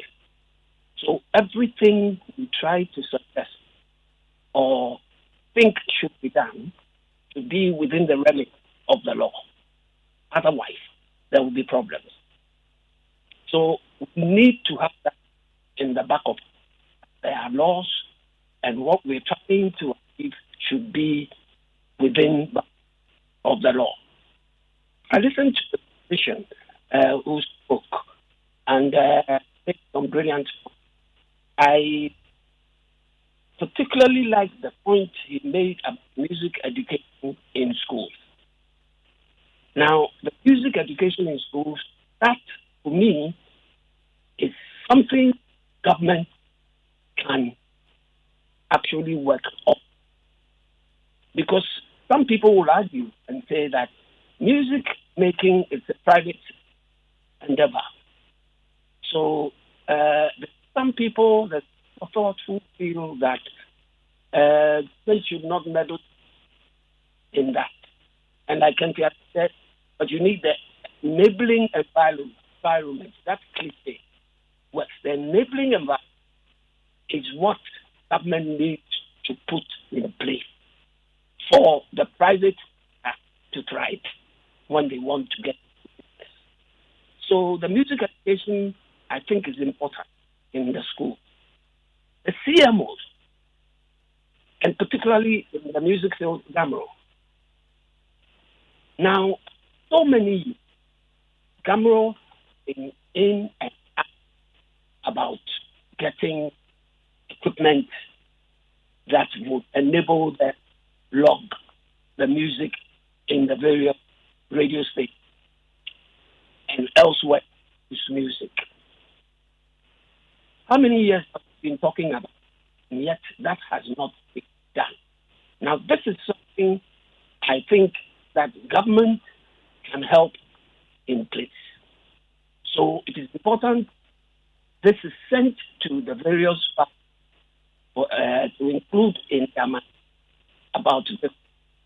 But then I get worried. Kantiati made mention of the national team. If we put some of these things in the hands of government, are we sure that these things are going to be run properly? If it's in the hands of government. The private sector seems to know how to look after their own. So when it comes to this idea of logging, if the government buys whatever equipment that you need to log, who is going to be?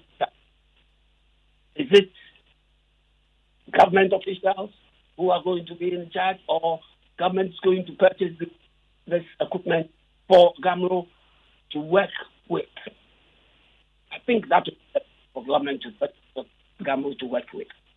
The CMOs, Gamro, once upon a time, lived on their levies. The levies were enjoying from government. And that is where most of the money that the musicians got came from. Once upon a time, when CDs and Piano Encore became obsolete, they have now tried other media to formulate a law around the media, which, of course, as usual, has taken long for them. Now, these are some of the things that we should prompt up on for them to be able to come up with a list of new media that levies will be gained from.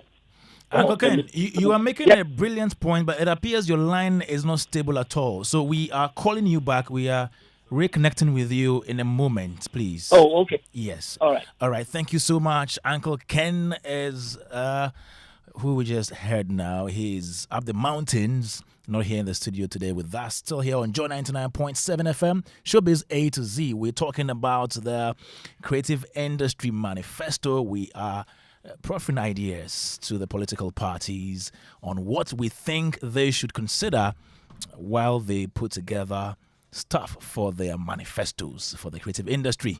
Yeah, if you have any question, any opinions, 05511119997. I have in the studio Ken Fiati, who is spokesperson for Ghana Actors Guild. James Abuaje spoke earlier on. He's president of FIPAG. Francis Doko is COO, Plugin Media, and host of Africa Rising podcast. Kofi Boachi Ansah is Beat Menace, and he is an audio engineer and creative entrepreneur. We have Seven Xavier. He is also president of the Ghana Music Alliance. And then Percy Obrimpon Ejapon will be joining us on phone. He is president of the Ghana Comedians Network. Now, Seven. Yeah, so let me come to you and pick your thoughts on Ken's presentation. Well, listening to Ken basically, I'll bring it down. Okay, that's good. Yeah, listening to Ken basically shows the similarities between the music industry and the film industry, and the same things that we go through. They go through the same things, and the players in the same sectors are also fighting against each other.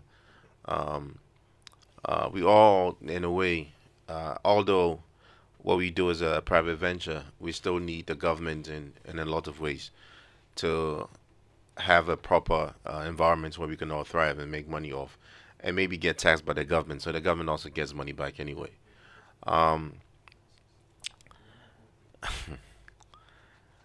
I think he also touched on the Creative Arts Bill, which I think just that one act would help a lot in shaping our direction as a creative industry going forward. You believe is the answer to it's not the a lot answer of our problems? Well, it starts somewhere where we can actually now build on. Because as of now, it's like we are in this vacuum where we don't even know where to start or build on anything. But that actually mentions or puts certain things into perspective or a place where from then you can actually build on it and go on from there. For example, like I said, the Creative Arts Fund is actually in there. And I remember when we talked about it, I was very skeptical about it. But at that point, we were only making an ally. It wasn't like you were giving an inputs actually to whether it should be in there or not. But I made a point then that will be the easiest way to reward creatives who are pro a particular party. I mean, you only get funding if you support that particular party in power at a time. That's what it will be. That's how it would end up being, But I hope that, and I remember, I think for the fund, I think the board members included people from the Ministry of Tourism, the Ministry of Finance. It was crazy. It wasn't people from the creative sector. As we are still talking government overseeing almost like 90% of everything that goes on.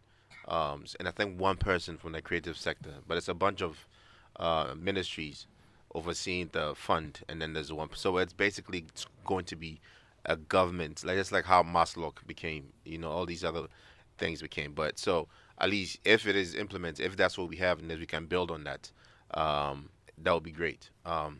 Another thing I wanted to talk about, I think you mentioned a few times. I wasn't sure if you want to direct government money involved in film, whichever way it will come in. But personally, I think for music, I wouldn't want to see government money coming into individuals or a group of people because in our case, musicians, you know what happened with Abo. that nobody knows what happened with that money. He wasn't an individual. He was a head of a music body. But the funny thing is, when you mention that money, everybody points to him as an individual. Representing a body, the union. Okay, well, okay, well. So still, if it's going to a body, an institution, a group of people, that is okay. Well, I'll say, I'll probably want it to go to. So I'll like it in the form of the fund where it will go to entities who actually embarking on a business. Okay. Not entities who are not in for business, and it's we all know. I mean, from day one, we knew the money would evaporate somehow. And these entities will be led by somebody. Exact. So there's so many loopholes that can be that we'll have to go through, or it's always something. It's always something. Yeah. But I hope that we can have a few good people in our midst that can actually. Candace laughing. Aren't you a good person? Have a few good people. because if tomorrow, let's say, Actors Guild gets a fund for something, like you are a spokesperson, you'll be leading. Well, so at least there are some models that we can learn from. Ghana Culture Forum did a yeoman's job when they had a fund, like support from government. What I have been saying basically is what you're saying, that for film, for the Act 935, can we have a legislative instrument that cures the gray areas? Because when you look at the law as it is, Act 935, you may puke about some of the provisions in there. But what gives it direction and focus is the legislative instrument. And so that is why when Act 1048, that the Creative Arts law Industry came, Act, we quickly had to put pressure to ensure that there's a legislative instrument to guide what is done. Okay. Am I free to ask whether government is not committed to it? That is why we don't have these LIs in place. So that people can do things the way they want to do things and not how things have to be done. That is where the problem for our sector is. A lack of that's why I keep saying government, because like you're saying, the board has representations. Even if it is 90% governmental and 10% creative, which I will not vouch for, even if it is, the duty bearers, do they ensure that what the law stipulates, what the right thing is being done? You understand? So that becomes a starting point for us to say, no, this is not working. Can we go this way? That is not working. Can we go that way? I heard that it was even said that people in the creative space should not work in the creative arts agency. Whether you have knowledge in a particular area, you listen shouldn't to work there. the pointers that are coming out from here. Why can't we, as political party A, say that Mr. A, B, C are not from my party, but these are minds that have creative ideas that can help shape the creative industry. Can I harness the intellect that they have? So it doesn't become a political thing. It becomes a national agenda for us to drive the creatives. I puke when I hear people say I belong to party A, party B, party C. At the end of the day, is the industry working? Exactly. And that is what we should be thinking about. Okay, that is what we should be thinking about. Joy 99.7 FM Showbiz A to Z, and we've been talking about the creative industry manifesto, what our industry stakeholders think the political parties should incorporate into their manifestos when it comes to the creative industries. Still here on Joy 99.7 FM. We're back after this.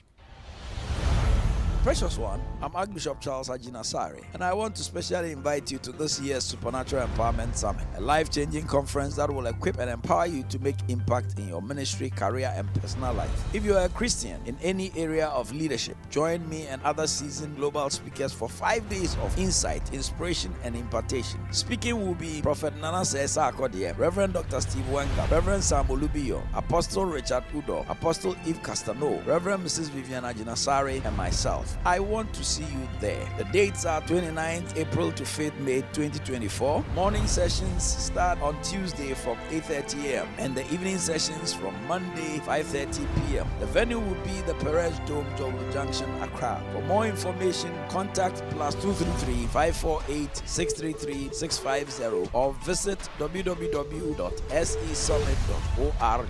Supernatural Empowerment Summit. Receive power for impact. You worked hard for your money, and DSTV gives you a whole lot more for a lot less than you think. Instead of one takeout dinner, how about treating the family to a whole month of the best entertainment with DSTV? From thrilling sports, blockbusters, captivating series, to entertaining kids shows, we have it all. Totally awesome! And with DSTV Stream, you can watch on the go. I'm here! Plus, you can choose a package to suit your pocket.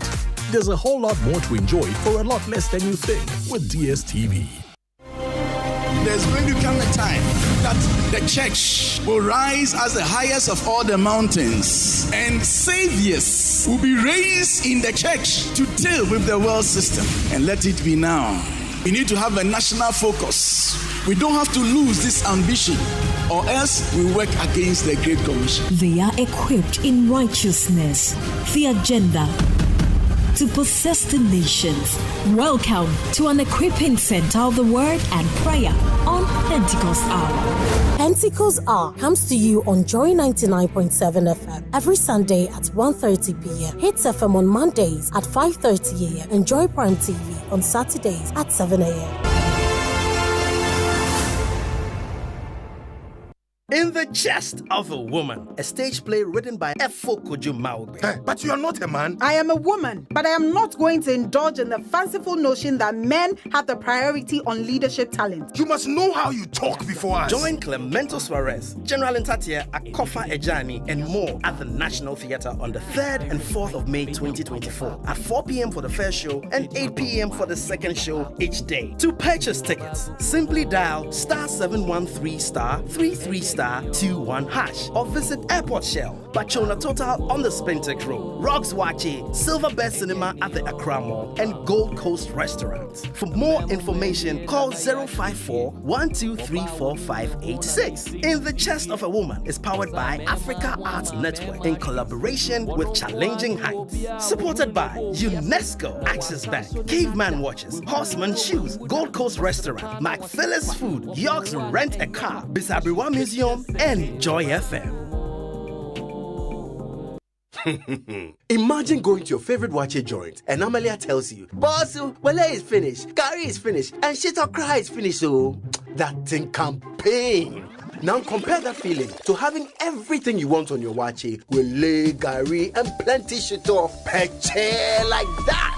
Just like that Sochi Wachi, that's exactly what Akwaba Magic gives you. Enjoy rich Ghanaian stories like the second season of the legendary Inspector Bediako, the captivating Madame, and so much more on DSTV channel 150 and GoTV channel 102. Akwaba Magic, dear. Enjoyment and kazankasa. Now available on DSTV Access and GoTV Plus. Akwaba Magic, Ghana's most loved storyteller. I came to them sometime, they say they don't know me. Now everybody, they sing my melody. See me, I don't get compete. Come and see money follow.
To the background coming from Ochame Kwame featuring Kwame Eugene.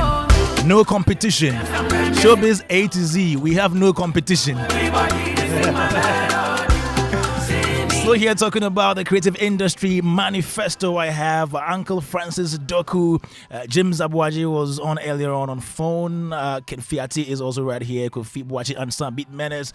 7 Sylvia. And in a moment, we'll be speaking to Percy Obrimpon Ejapon, who is representing the Ghana Comedians Network, still on Joy 99.7 FM. Now, it's a new world of doing business, and your business shouldn't be left out. It's time to get a Momo for Business today to accept payment for over 15 million Momo customers. All you need is a business registration certificate on your Ghana card. Applying to be MTN Momo merchant has been made simple and fast.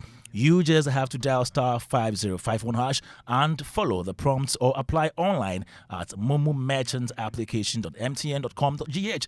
You'll receive a reference number which you can use to track your application, so don't get caught waiting. Enjoy secure and convenient transactions from your business with MTN Momo today.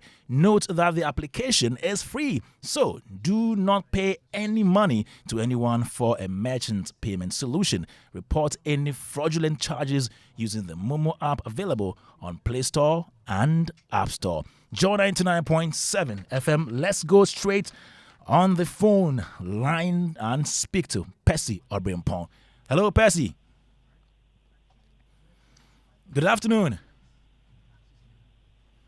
Okay, Percy Obrimpon is the president of the Ghana Comedians Network, and he is on phone now. Percy. Yes, my brother. Good afternoon. Yeah, good afternoon. And I trust you're doing well? Yeah, we're keeping up. Keeping up. How about you too? We're doing great right here in the studio. We have some of the creative arts stakeholders seated. They have done their presentations. We're waiting for you to do yours. How is the comedy industry going? Please come again. How is the comedy industry doing? Oh, okay. First of all, let me just quickly greet your listeners, and if people are on live, people watching, your viewers, and I also want to salute my comrades who are in there. I've been listening to them during my birthday fight. I'm on a travel expedition, let me say so. So far, I would say comedy, has moved from one level to the next higher level. We're keeping on to move to the highest and the highest because the sky is the limit. Yeah. We, those who have been around, been in the foundation part of comedy, appreciate where we have gotten to because we know where we're coming from. We know the challenges we went through. We know how we hustled to break through hurdles. For Ghanaians to appreciate GH comedy to the stage as it is now, definitely I would say to God be the glory. Great one there. Now, as we are preparing for elections and the political parties will be coming to us with their promises, manifestos, these should be policies that guide what they do when they're giving the mandate to come govern the country. And we are concerned about our creative industry because that is what feeds us. Now, what do you suggest should be some of the things that these political parties should consider when fashioning out the policies for the various sectors of our industry? Okay, thank you very much. For me, I think the basic foundation is leadership to be intentional about the entertainment industry. It's an industry. It needs to be intentional about it. That's to be the first thing. Because when you have it in your mind, you have it in your heart, you put in everything to do what you need to do to be able to execute it. So they need to be intentional about it and know that this is an industry which can also take a chunk of the unemployed youth, a chunk of its citizens who would have opportunity to be part of, especially the comedy industry which I represent and as the president. Because we have seen what people have achieved out of this craft. So for me, that would be the first thing that we should have. They should let us know that truly, not just by saying, by the steps that they take. Because if they have that in their heart and they have that in their mind, definitely it will guide the steps that they take for us to be able to move the entertainment industry or the comedy industry, especially, to the place that it needs to be. Secondly, we want them to help us give it the proper recognition as an institution that has human beings in it. They should appreciate that they need to give us recognition. Example, the olden days when Kwame Nkrumah would travel to different countries and take entertainers with him to push the agenda of what a nation represents. If they're able to do that, where we have government institutions doing things outside the country, or the leadership going somewhere, and they will pick comedians with them who will go and express that talent to the world. Because when you're out there, that's going to be able to get the different opportunities. So those things should be critically outlined, and structures to be put in place, and opportunity to be given for comedians to be able to have the opportunity to travel all around the world. Talking about comedy, and we can be intentional about it by using comedy to sell Ghana, where we say things in our materials, and people will yearn that they need to come to Ghana and see what we have here, which will boost tourism. The other thing is the structures. An example, when I was listening, people were talking about tax and all of that.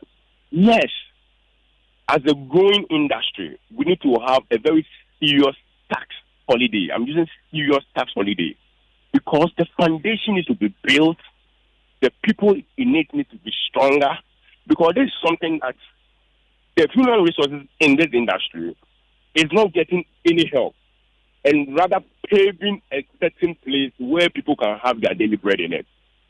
So when somebody is doing that, for me, I feel it is fair enough for us to have the opportunity to have a tax holiday, because for me, even though I'm a star comedian, let me say I'm a big political. I research all over whatever around this nation. We have foreign companies who come to this country and have tax holidays. It is not far-fetched for comedians to do their shows, which we struggle to get people there. There are times when even you have to give complimentary tickets because you want to get the place filled, and not only to get people interested and for them to see what you are doing. So if a comedian who is a young guy who is not going around with CVs, trying to build something up, and then the tax system is pulling the person down, it's not helpful. And I'm sure when you go to Nigeria has a very nice, because we always want to use Nigeria, but there's a good example out there that we can use. Because if they are stronger than us, let me say, then it means something that they are doing, we can see the results, that it is okay for us to learn from it. It's okay for us to learn from it. But when you know the money that Nigerian government has pumped into the entertainment industry, then when you see where it is, it didn't just happen by magic. But because their leaders said to be intentional, it had to be intentional. So we are asking the political parties that if they want to have the entertainment at heart, these are some of the things they need to pay attention to. The venues that we need to be doing performances. We need to get structures that can bring all the stakeholders, production houses, come together so that we can structure how events are organized. So we know that today it is this particular production, so we don't have clashes and all of that. And then government will give support, and especially the government agencies. Some of us will stay in budget of government agencies. They have to be intentional that comedy should be given part of it. When events are going on, at least minimum 2 comedians can be called to perform. Minimum 2 comedians can be called to perform. So that we know that we are working and that we can take care of our family. We can also inspire people who will not go into robbery or fraudulent means and all of that, because they know that, if I'm going to comedy, I can make a certain amount of money. I can have a certain level of respect, recognition, which I don't need to go and involve myself in any negative or any bad vices that will not lead me anywhere. Because whether they like it or yes, the numbers of Ghanaian youth is going from one level to the next level. It's growing. And so we need to open up different things that will consume the human resource of the nation. And comedy is critically one of them. And since the time of old, comedian has been available. It has been a bit of transformation into the next level of comedy that we see all over the world, where we have the Kelvin Harts and we have all the others we mentioned, Nigerian friends and brothers, what they are able to do with it. So they need to be intentional. For me, that's what I want to keep drumming into their ears. Because if they have it at heart, trust me, they'll put all the strength and for all the things that we need for it to happen to come to being. So taxes when we are doing events, when they don't even know how we struggle, sometimes we don't even have sponsors, and we struggle, and then you will have tax authorities coming to have a hustle and bustle with you, and before you are done with an event, you are owing. I have some people who probably are owing money from people that they use able to put something together, because life is a struggle. So people will go through this thing. So leadership needs to help so that going through this thing will not be unnecessarily tough. Will not be unnecessarily tough. So this is critical. So we need to just put these structures in place. And I'm sure as time goes on, more detailed things will be out there, because we the comedians are preparing a whole thing to be out there, so we can tell the leaders that this and that and this and that will help what we are doing. So for now, with this key structures, when they are put there, I'm sure there will be a ripple effect.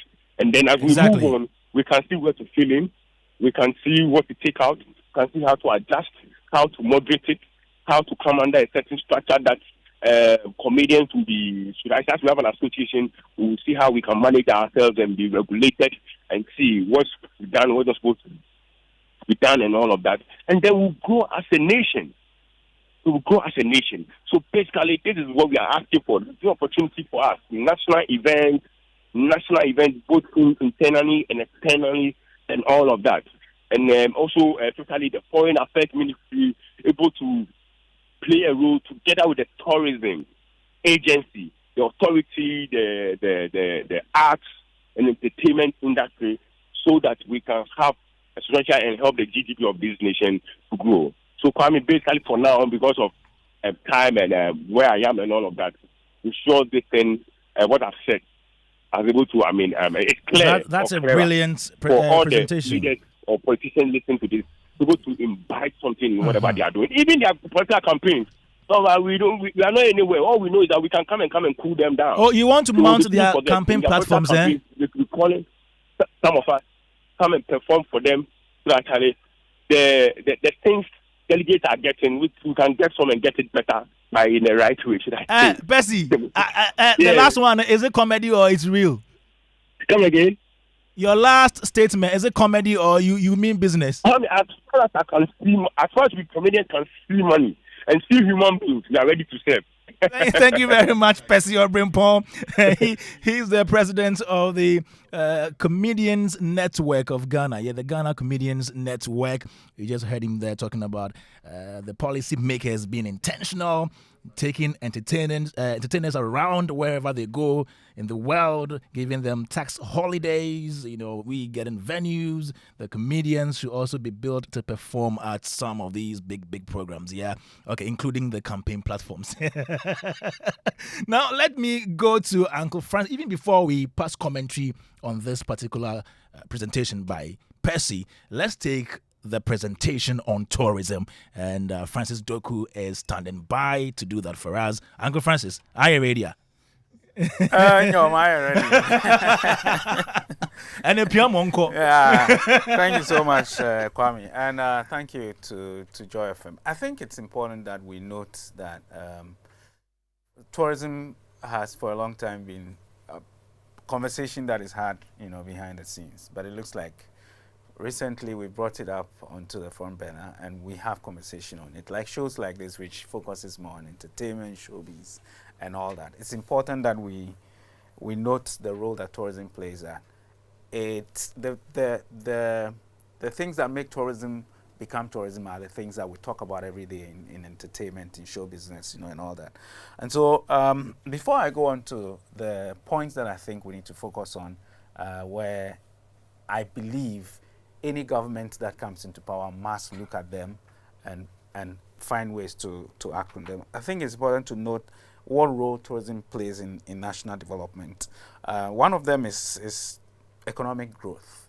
Tourism generates foreign exchange earnings. When people come into your country, they are going to spend foreign currency. If you go out of here to any country, even Togo, just next door, you would have to carry French francs. So it's important we know how that tourism helps create employment opportunities and stimulate economic growth, and all that come in foreign currency. In 2019, we said that we made 3.3 billion from tourism, especially because it was the year of the return. It was, according to the GTA, the highest we had in a long time. And it also helps infrastructure development. Tourism drives investment in infrastructure development, such as transportation, accommodation, and I'll come on to this, but these are my preamble, And also cultural exchange. Tourism promotes cultural exchange between countries, between people of different countries. We get to know things because we travel to other countries, and people learn a lot about us if they come into our country. So it's important we underscore that. They also help environmental conservation. Tourism promotes environmental conservation by supporting ecotourism initiatives. I mean, it is said that Volta region has a lot more ecotourism initiatives than most other regions because of the waterfalls, the mountains, a whole lot. And we need to look at how we can preserve that for people to come and see. And then maybe let me add one more, that it helps foreign relations. We can always interact with people, governments upon governments, individuals in different countries, and it helps us be able to market our country. That fact cannot be underestimated. When I was, sometimes when you travel, people ask you about Ghana. A lot of people don't know about Ghana. I mean, we have to know that. Many people don't know about Ghana. Sometimes they confuse us with Guyana. But it is when you travel that you mention Ghana. Oh, Ghana is in Africa, West Africa, close to Nigeria. They say, okay, that kind of thing. So it helps us be able to market our country so people know about us, among other things, and then so that also helps with national branding. So having said some of these, and it's not exhaustive. There's a lot more that tourism does, but these are some of the things that tourism help us be able to do. I think it's important that we look at how we can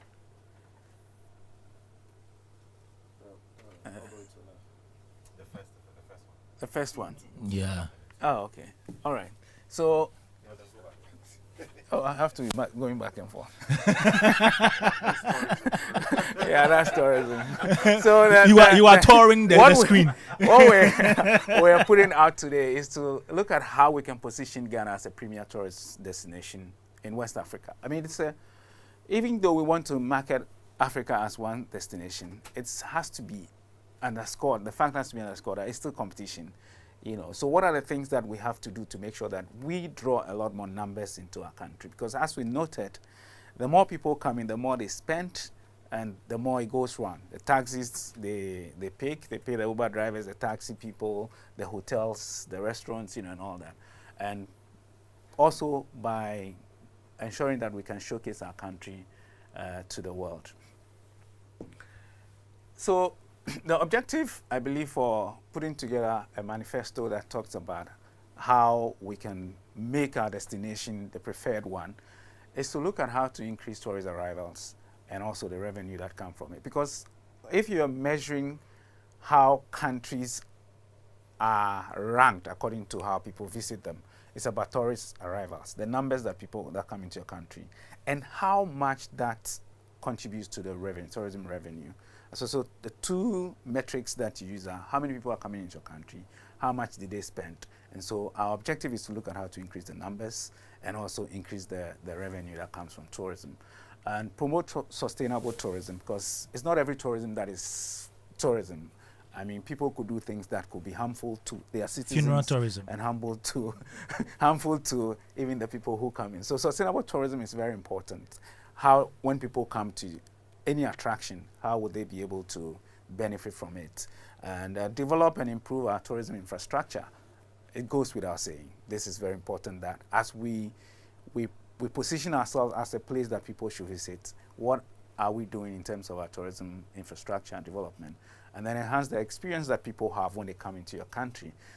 In December, when people come, mostly what they do is go to parties, nightclubs, and all that. Can we enhance it? Can we give them a bit more than just going to the castle and going to do parties and all that? What are the things that we can do to make sure that we give a lot more experience to the people who visit us? And then empower our local communities through the development of tourism. Tourism can be a big employer of people.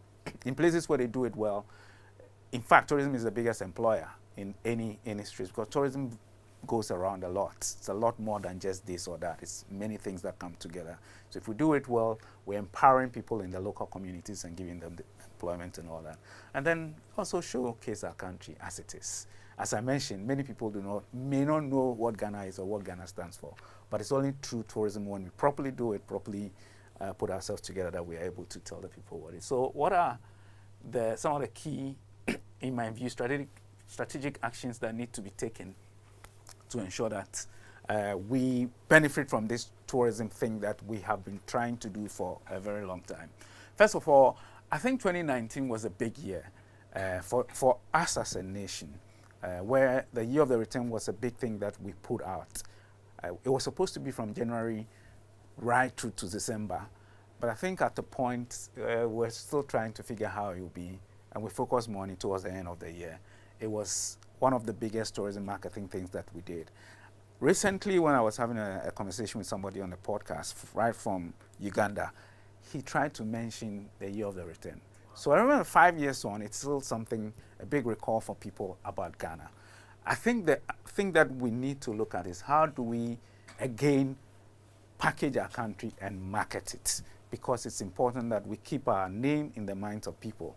Other countries do it. I mean, you watch CNN and you see how countries are marketed, and all that, promotions and all that. South Africa puts a lot of money behind promoting their country. Dubai put a lot of money behind. So it's important that we understand that we can't win this tourism thing if we don't go into marketing and putting our country out there. So we need to package Ghana and sell it a bit more. People will say that we didn't benefit much from the year of the return because we didn't put in things to benefit from. But I think as far as recall, awareness, top of mind is concerned, Ghana gained a lot from that. And so we need to look at other marketing strategies that we'll do so that we get people to appreciate our country. And when they decide to travel, it's on their mind that they'll come here. Infrastructure development is very, very important as we position ourselves to be a very good tourist destination. The last time I was here, Kwame, if you recall, I mentioned about my travel to Cape 3 Points and the difficulty in traveling on that stretch of road to one of the most iconic places tourism-wise, because Cape 3 Points is the lowest point of West Africa, first of all, and the lowest point of Ghana. And so many people would like to go and see the lowest point of Ghana, but the road network to that place is terrible. And it's like that to many other tourist sites. And so there's a need for us to look at it. Last week I was in Bosomtri area, and the road from Kumasi, the Lake Road, my God, is terrible.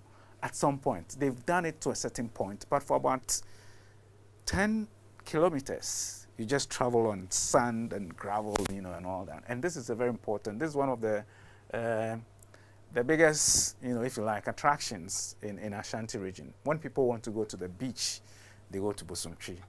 Maybe when Cheddar.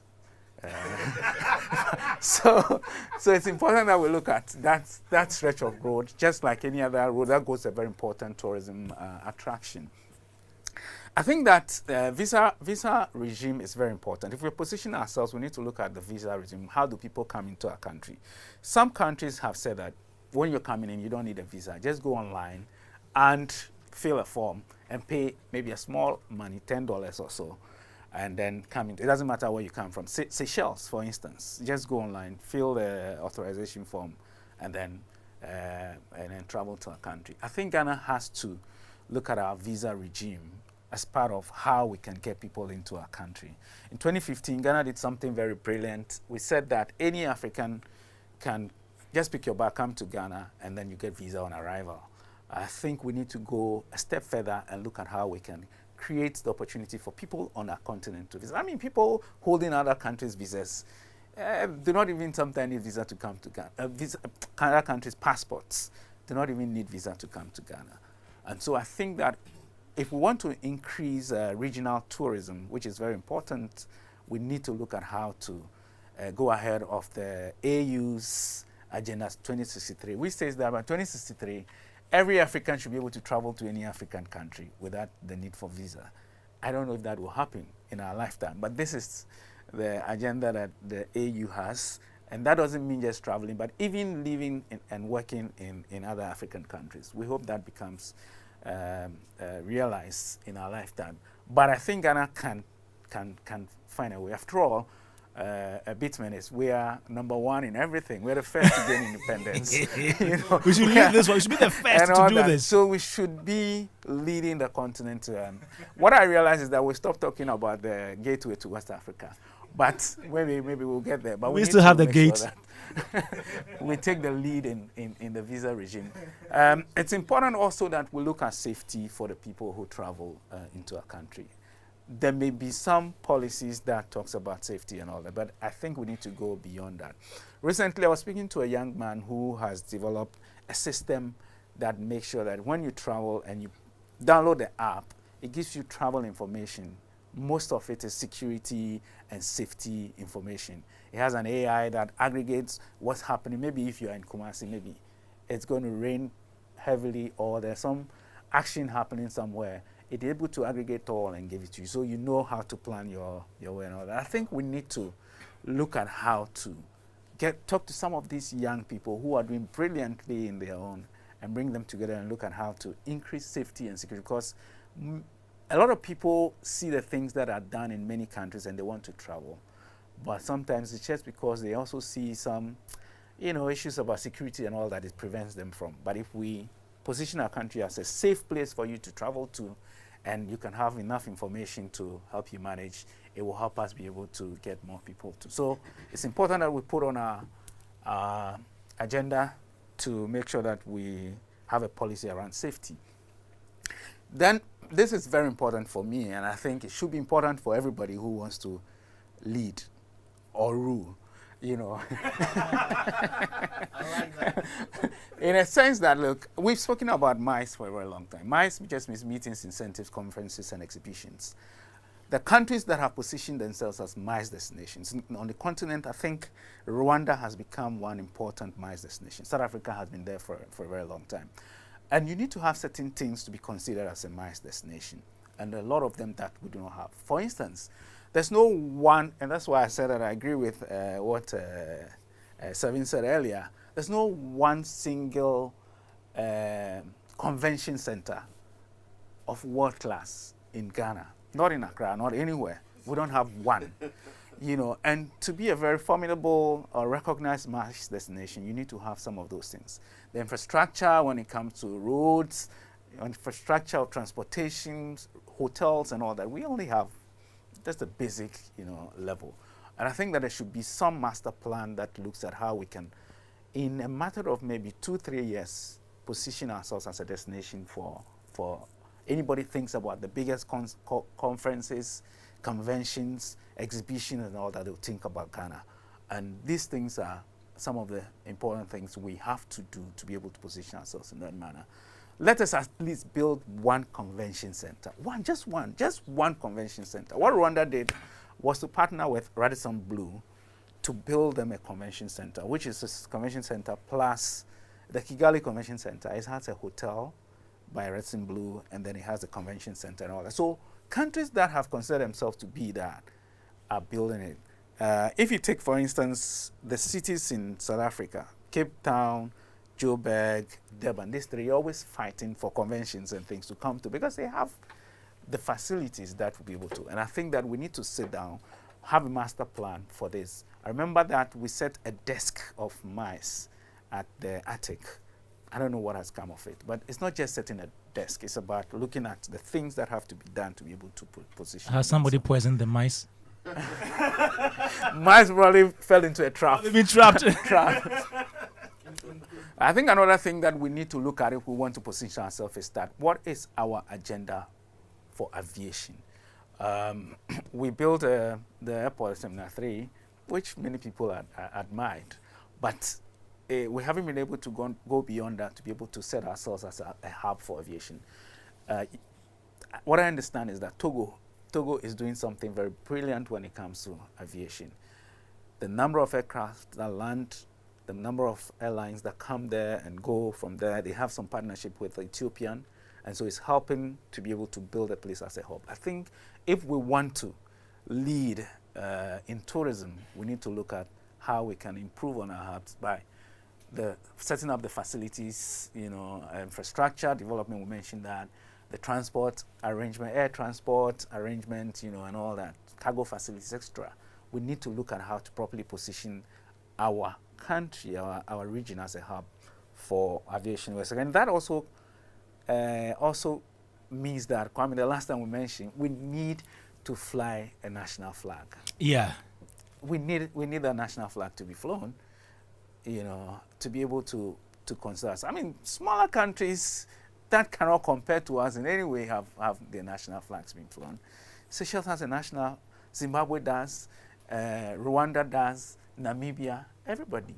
It's just as the number one that we don't. So we need to look at that, create a hub and make sure that we have a national airline that will fly our flag. And then one more point before we come to the conclusion is also education for the communities. One of the biggest difficulties that we have is who owns the tourism facility in the local community. Is it the traditional council? Is it the local assembly, or is it the state? Most of it are things that we need to have conversation with. I think there's a law that has been passed that wants to look at how to harmonize that so that all comes under the Ghana Tourism Authority. That has been difficult to implement. There's a need that whoever comes to government looks at that law and look at how to implement it so that whatever confusions there are, we will clear them so that everybody will benefit. The local people will benefit, because if there's confusion, it forestalls any development, any employment opportunities that tourism creates in the local area. And so we need to look at that and make sure we work on it to we mentioned capacity. One of the things that are very difficult in tourism development is a lack of knowledge and understanding of the things that happen there, whether it comes to management or the staff. I mean, many people talk about customer service, for instance, that when you go to any place and you order something, somebody can bring you something that you didn't order, and they don't think that they've wronged you in any way. I think it's a need for everybody who has anything to do along the value chain to have some training. Taxi drivers, Uber drivers, and co. can't be bothered. I mean, there's some markets when you go to, everybody knows why you are there, and they give you the necessary recognition. I think it's important that though we have a tourism training school, it's important that their capacity is enhanced. I think recently also most of the universities are introducing tourism, at both the first degree and master's level. It's important that we empower them to be able to properly train people so that we create a tourism knowledge environment, for our people who practice. One of the things that I think we all know we've done over years is traditional festivals. Every community has some form of traditional festival. There's been conversations about how to properly package these things and market them on a bigger scale. But those conversations have always been just conversation on paper and all that. I think there's a need for somebody to say that, okay, can we look at how to brand our traditional festivals and make them, because festivals are kind of unique to Ghana. Most other communities, they create festivals, but ours have been with us for a long time, and the only thing we can do to make sure that they go beyond just the people in a community is to make sure that we brand them. There are bigger ones and there are smaller ones. Can we put them together and look at how to put them on a national scale? So it is something that is done with a proper marketing support, like the way we do Kwewu, for instance. Can we extend that to most of the other festivals and make them, beyond just the people who organize them in their local community? Why don't you just want to leave it out? Because I think it kind of dilutes what the festival is, and the reason I'm saying that is,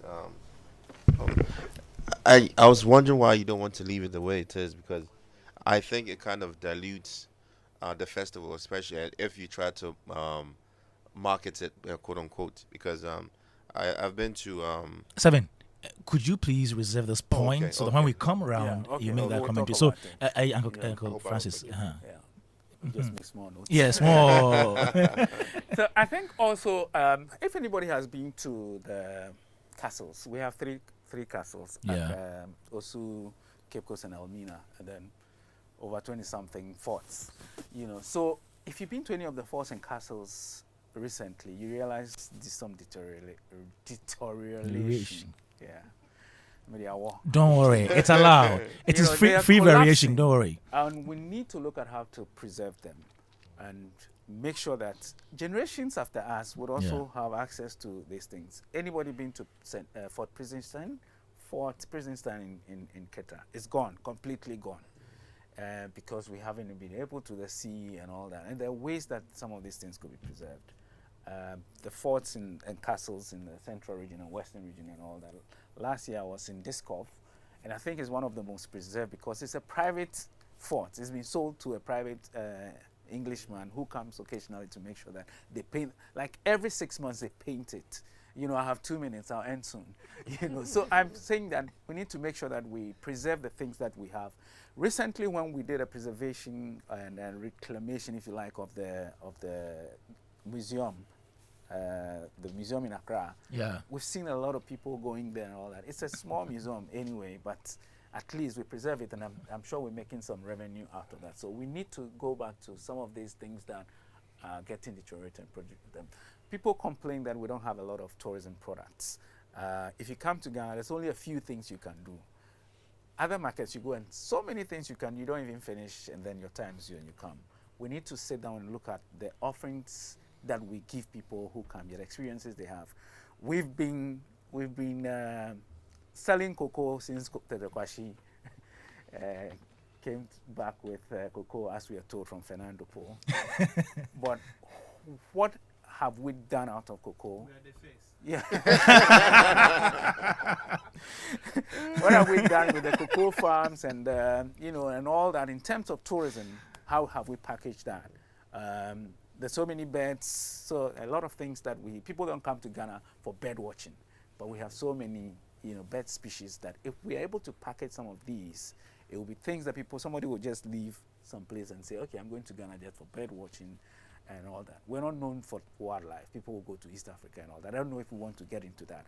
But the point is that, and that's a very good point. One time I was at a forum in Indaba, and a documentary maker from CNN, said one of the reasons they do not like to associate Ghana with wildlife is that they see people holding.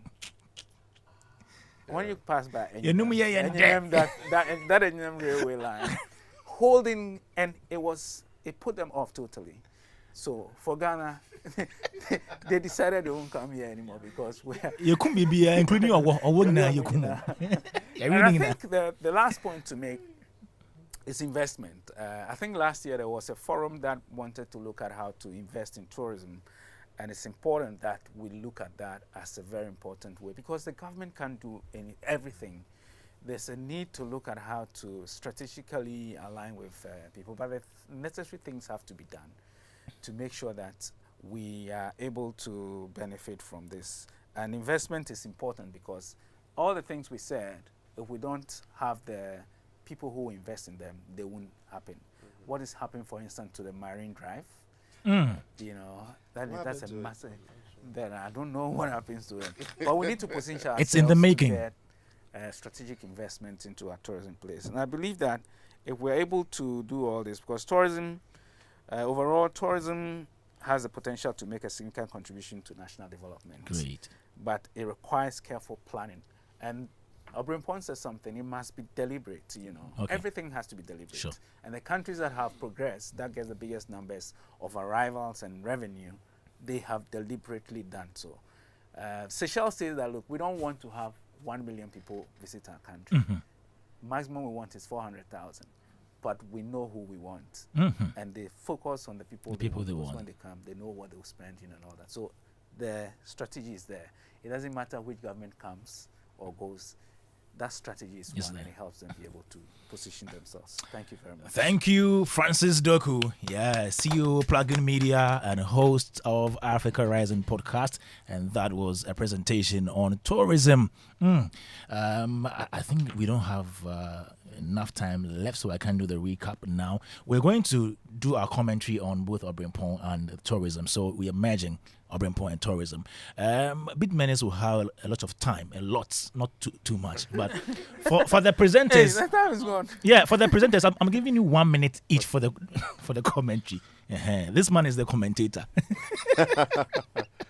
I think I had a lot to talk about, but please summarize for me. Yes, I'll summarize. I think one thing I was trying to talk about earlier was the festival. The festival and trying to market it when that dilutes it in a certain way. I've been going to the one in the mountains. Ojra, yes. Okay. I've been going to Ojra, and these days I've been seeing poles, dancing poles. Okay. Yeah. Like the one in Winneba.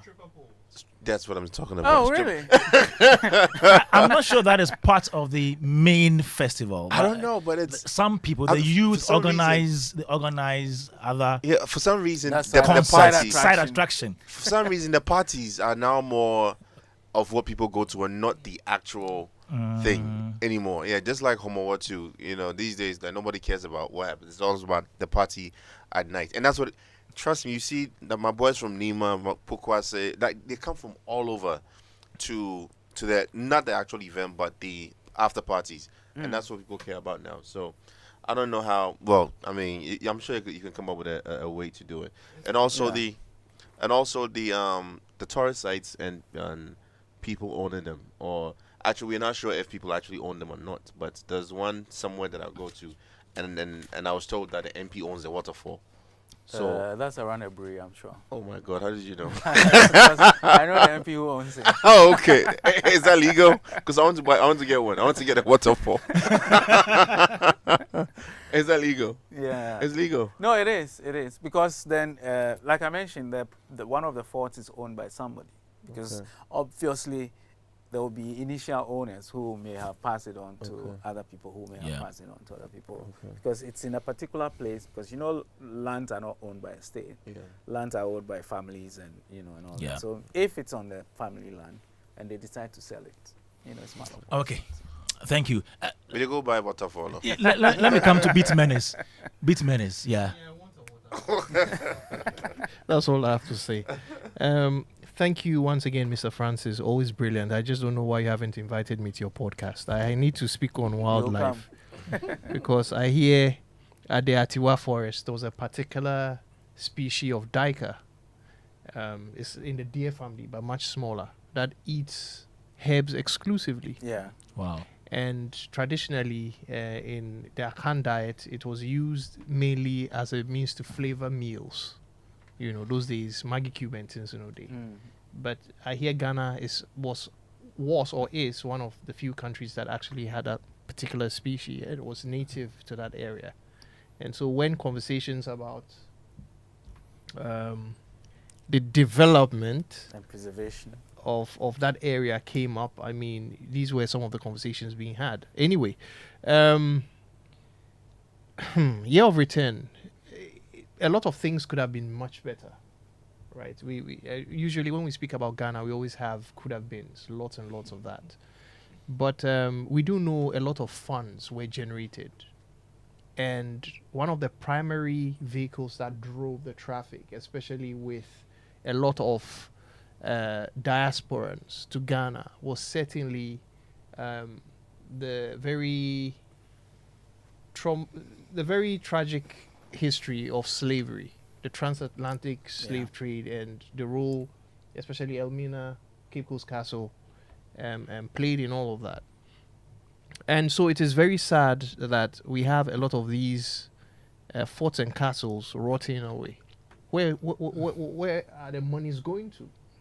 You see, in as much as this is not supposed to be around, we need to also normalize conversations about accountability, because it's getting ridiculous. Because I mean, if we get all these, we have the influx of a lot of traffic, a lot of funding that's generated as a result, even though it can be better optimized. We need to start normalizing conversations about what those funds are being channeled into, Something stuck with me with his mention of regional tourism and the possible expansion of it. I think that definitely needs to be looked at.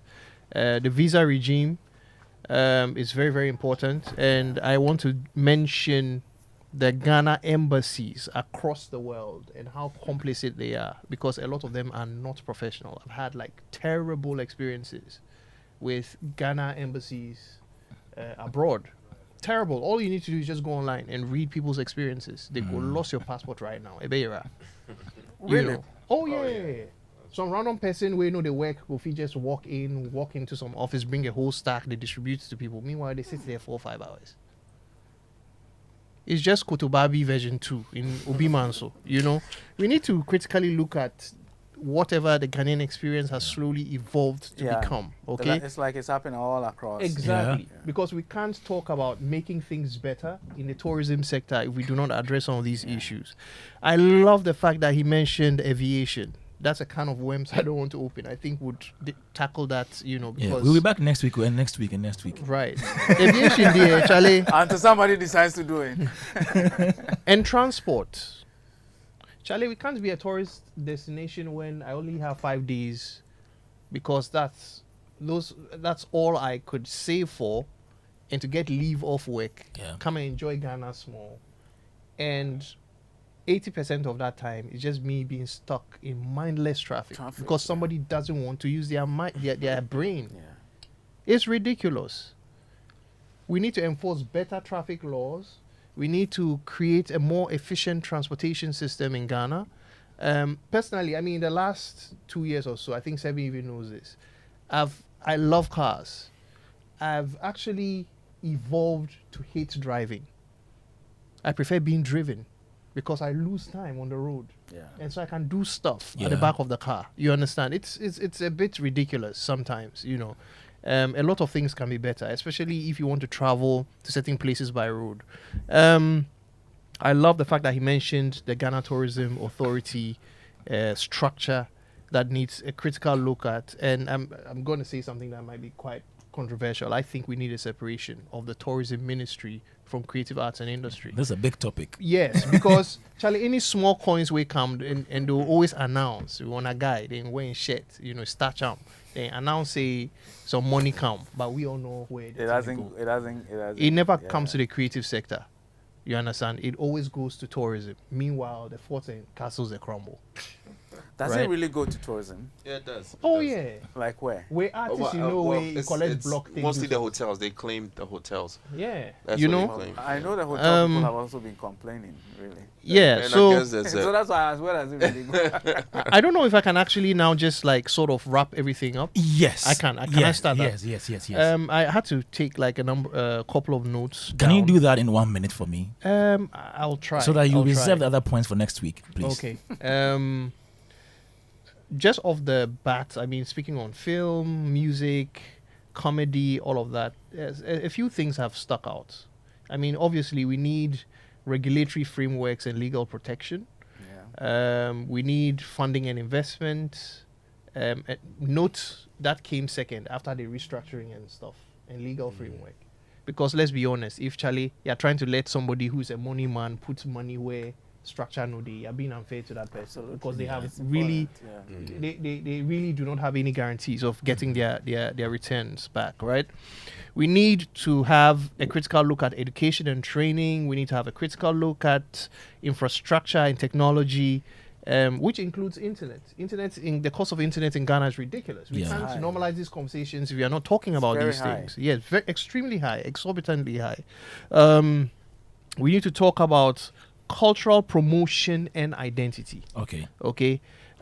We need to talk about market access and export opportunities. We need to talk about collaborations and networking. We need to talk about community engagement and inclusion. We need to talk about sustainability and social responsibility. We need to talk about data collection and analysis. Wonderful. Okay, so we are not making certain judgments and taking action just based off sentiments. You know what I mean? We need to address certain things with data in mind. Kwame, you and I speak quite often, and you know how deeply passionate I am about a well-crafted and implemented social policy on culture. Exactly. Because I think that is literally the foundation of everything we've discussed, because it can literally just guide, the direction of what all these cultural expressions and even how we market our country, is carried out, Okay. So I think we need to really redefine our cultural identity and values. Look at the number of people that came to Ghana. But you are saying everything today.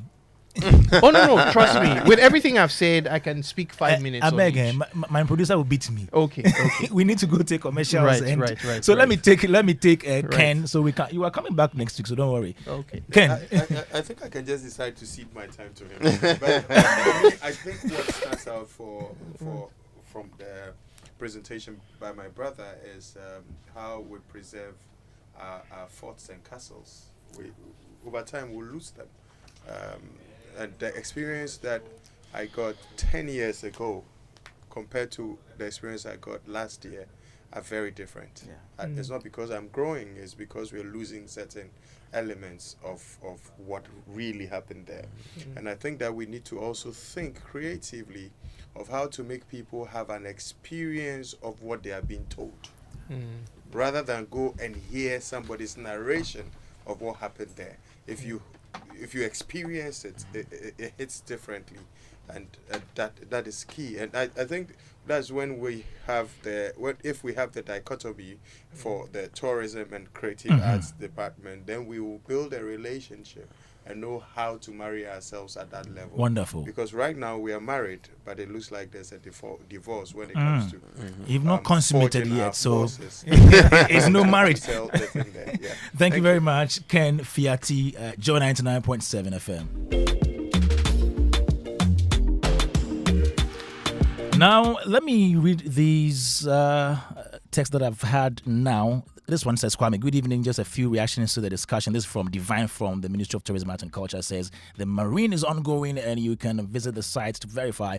You'll be amazed with the year of return, with what the year of return has contributed to the economy of the country, the funds, of course, to the private sector, the visas. There is going to be a major announcement on electronic visa very soon for travelers for the country. Honorable Japa Mesa is doing great, although he's yet to be sworn in as substantive minister as we speak. He's working aggressively on the culture policy. From Divine from the Ministry of Tourism. Francis Nuteko is also talking about the taxes on tickets and all that. Thanks so much. But tomorrow is a Sunday, and you need to tune in to Joy 99.7 FM at 1:30 p.m. We'll be coming your way with Pentecost Hour from the Church of Pentecost. The chairman will be coming your way, Chairman Apostle Eric Nyameche. Tomorrow, 1:30 p.m. on Mondays, 5:30 a.m. On Joy Prime on Saturdays, 7 a.m. So tune in every Sunday, Monday, Saturday for the Pentecost Hour. If you're a Christian in any area of leadership and you need more power for impact, then you need to join the host and speaker, Archbishop Charles Ajinasare, and other seasoned speakers from Ghana, Prophet Nanase Sarkodie, Reverend Dr. Steve Wengam, Reverend Mrs. Vivian Ajinasare, and from Nigeria, Reverend Samuel O. Olubio. We have Apostle Richard Udo from Congo, Apostle Yves Kasanu. Make sure that you are at the venue, the Perez Dome, Jowli Junction, Monday, 29th April to Sunday, 5th May 2024. It's been great coming your way with Showbiz A to Z. A big thank you to you, Ken Fiati, Francis Doku, Beats Menace, Kofi Boachiansa, 7 Xavier, James Abuaje, and then to you, Percy Obrimpon. Show produced by Philip Nye, Anita Tay. We had Olivier Fun on social media. Uncle Ken also joined us. We are back same time next week, 2 to 6 p.m. My name is Kwame Dadzie, and this show was brought to you by MTN Everywhere You Go and the Superstar Multi-Drink. Thank you very much for listening.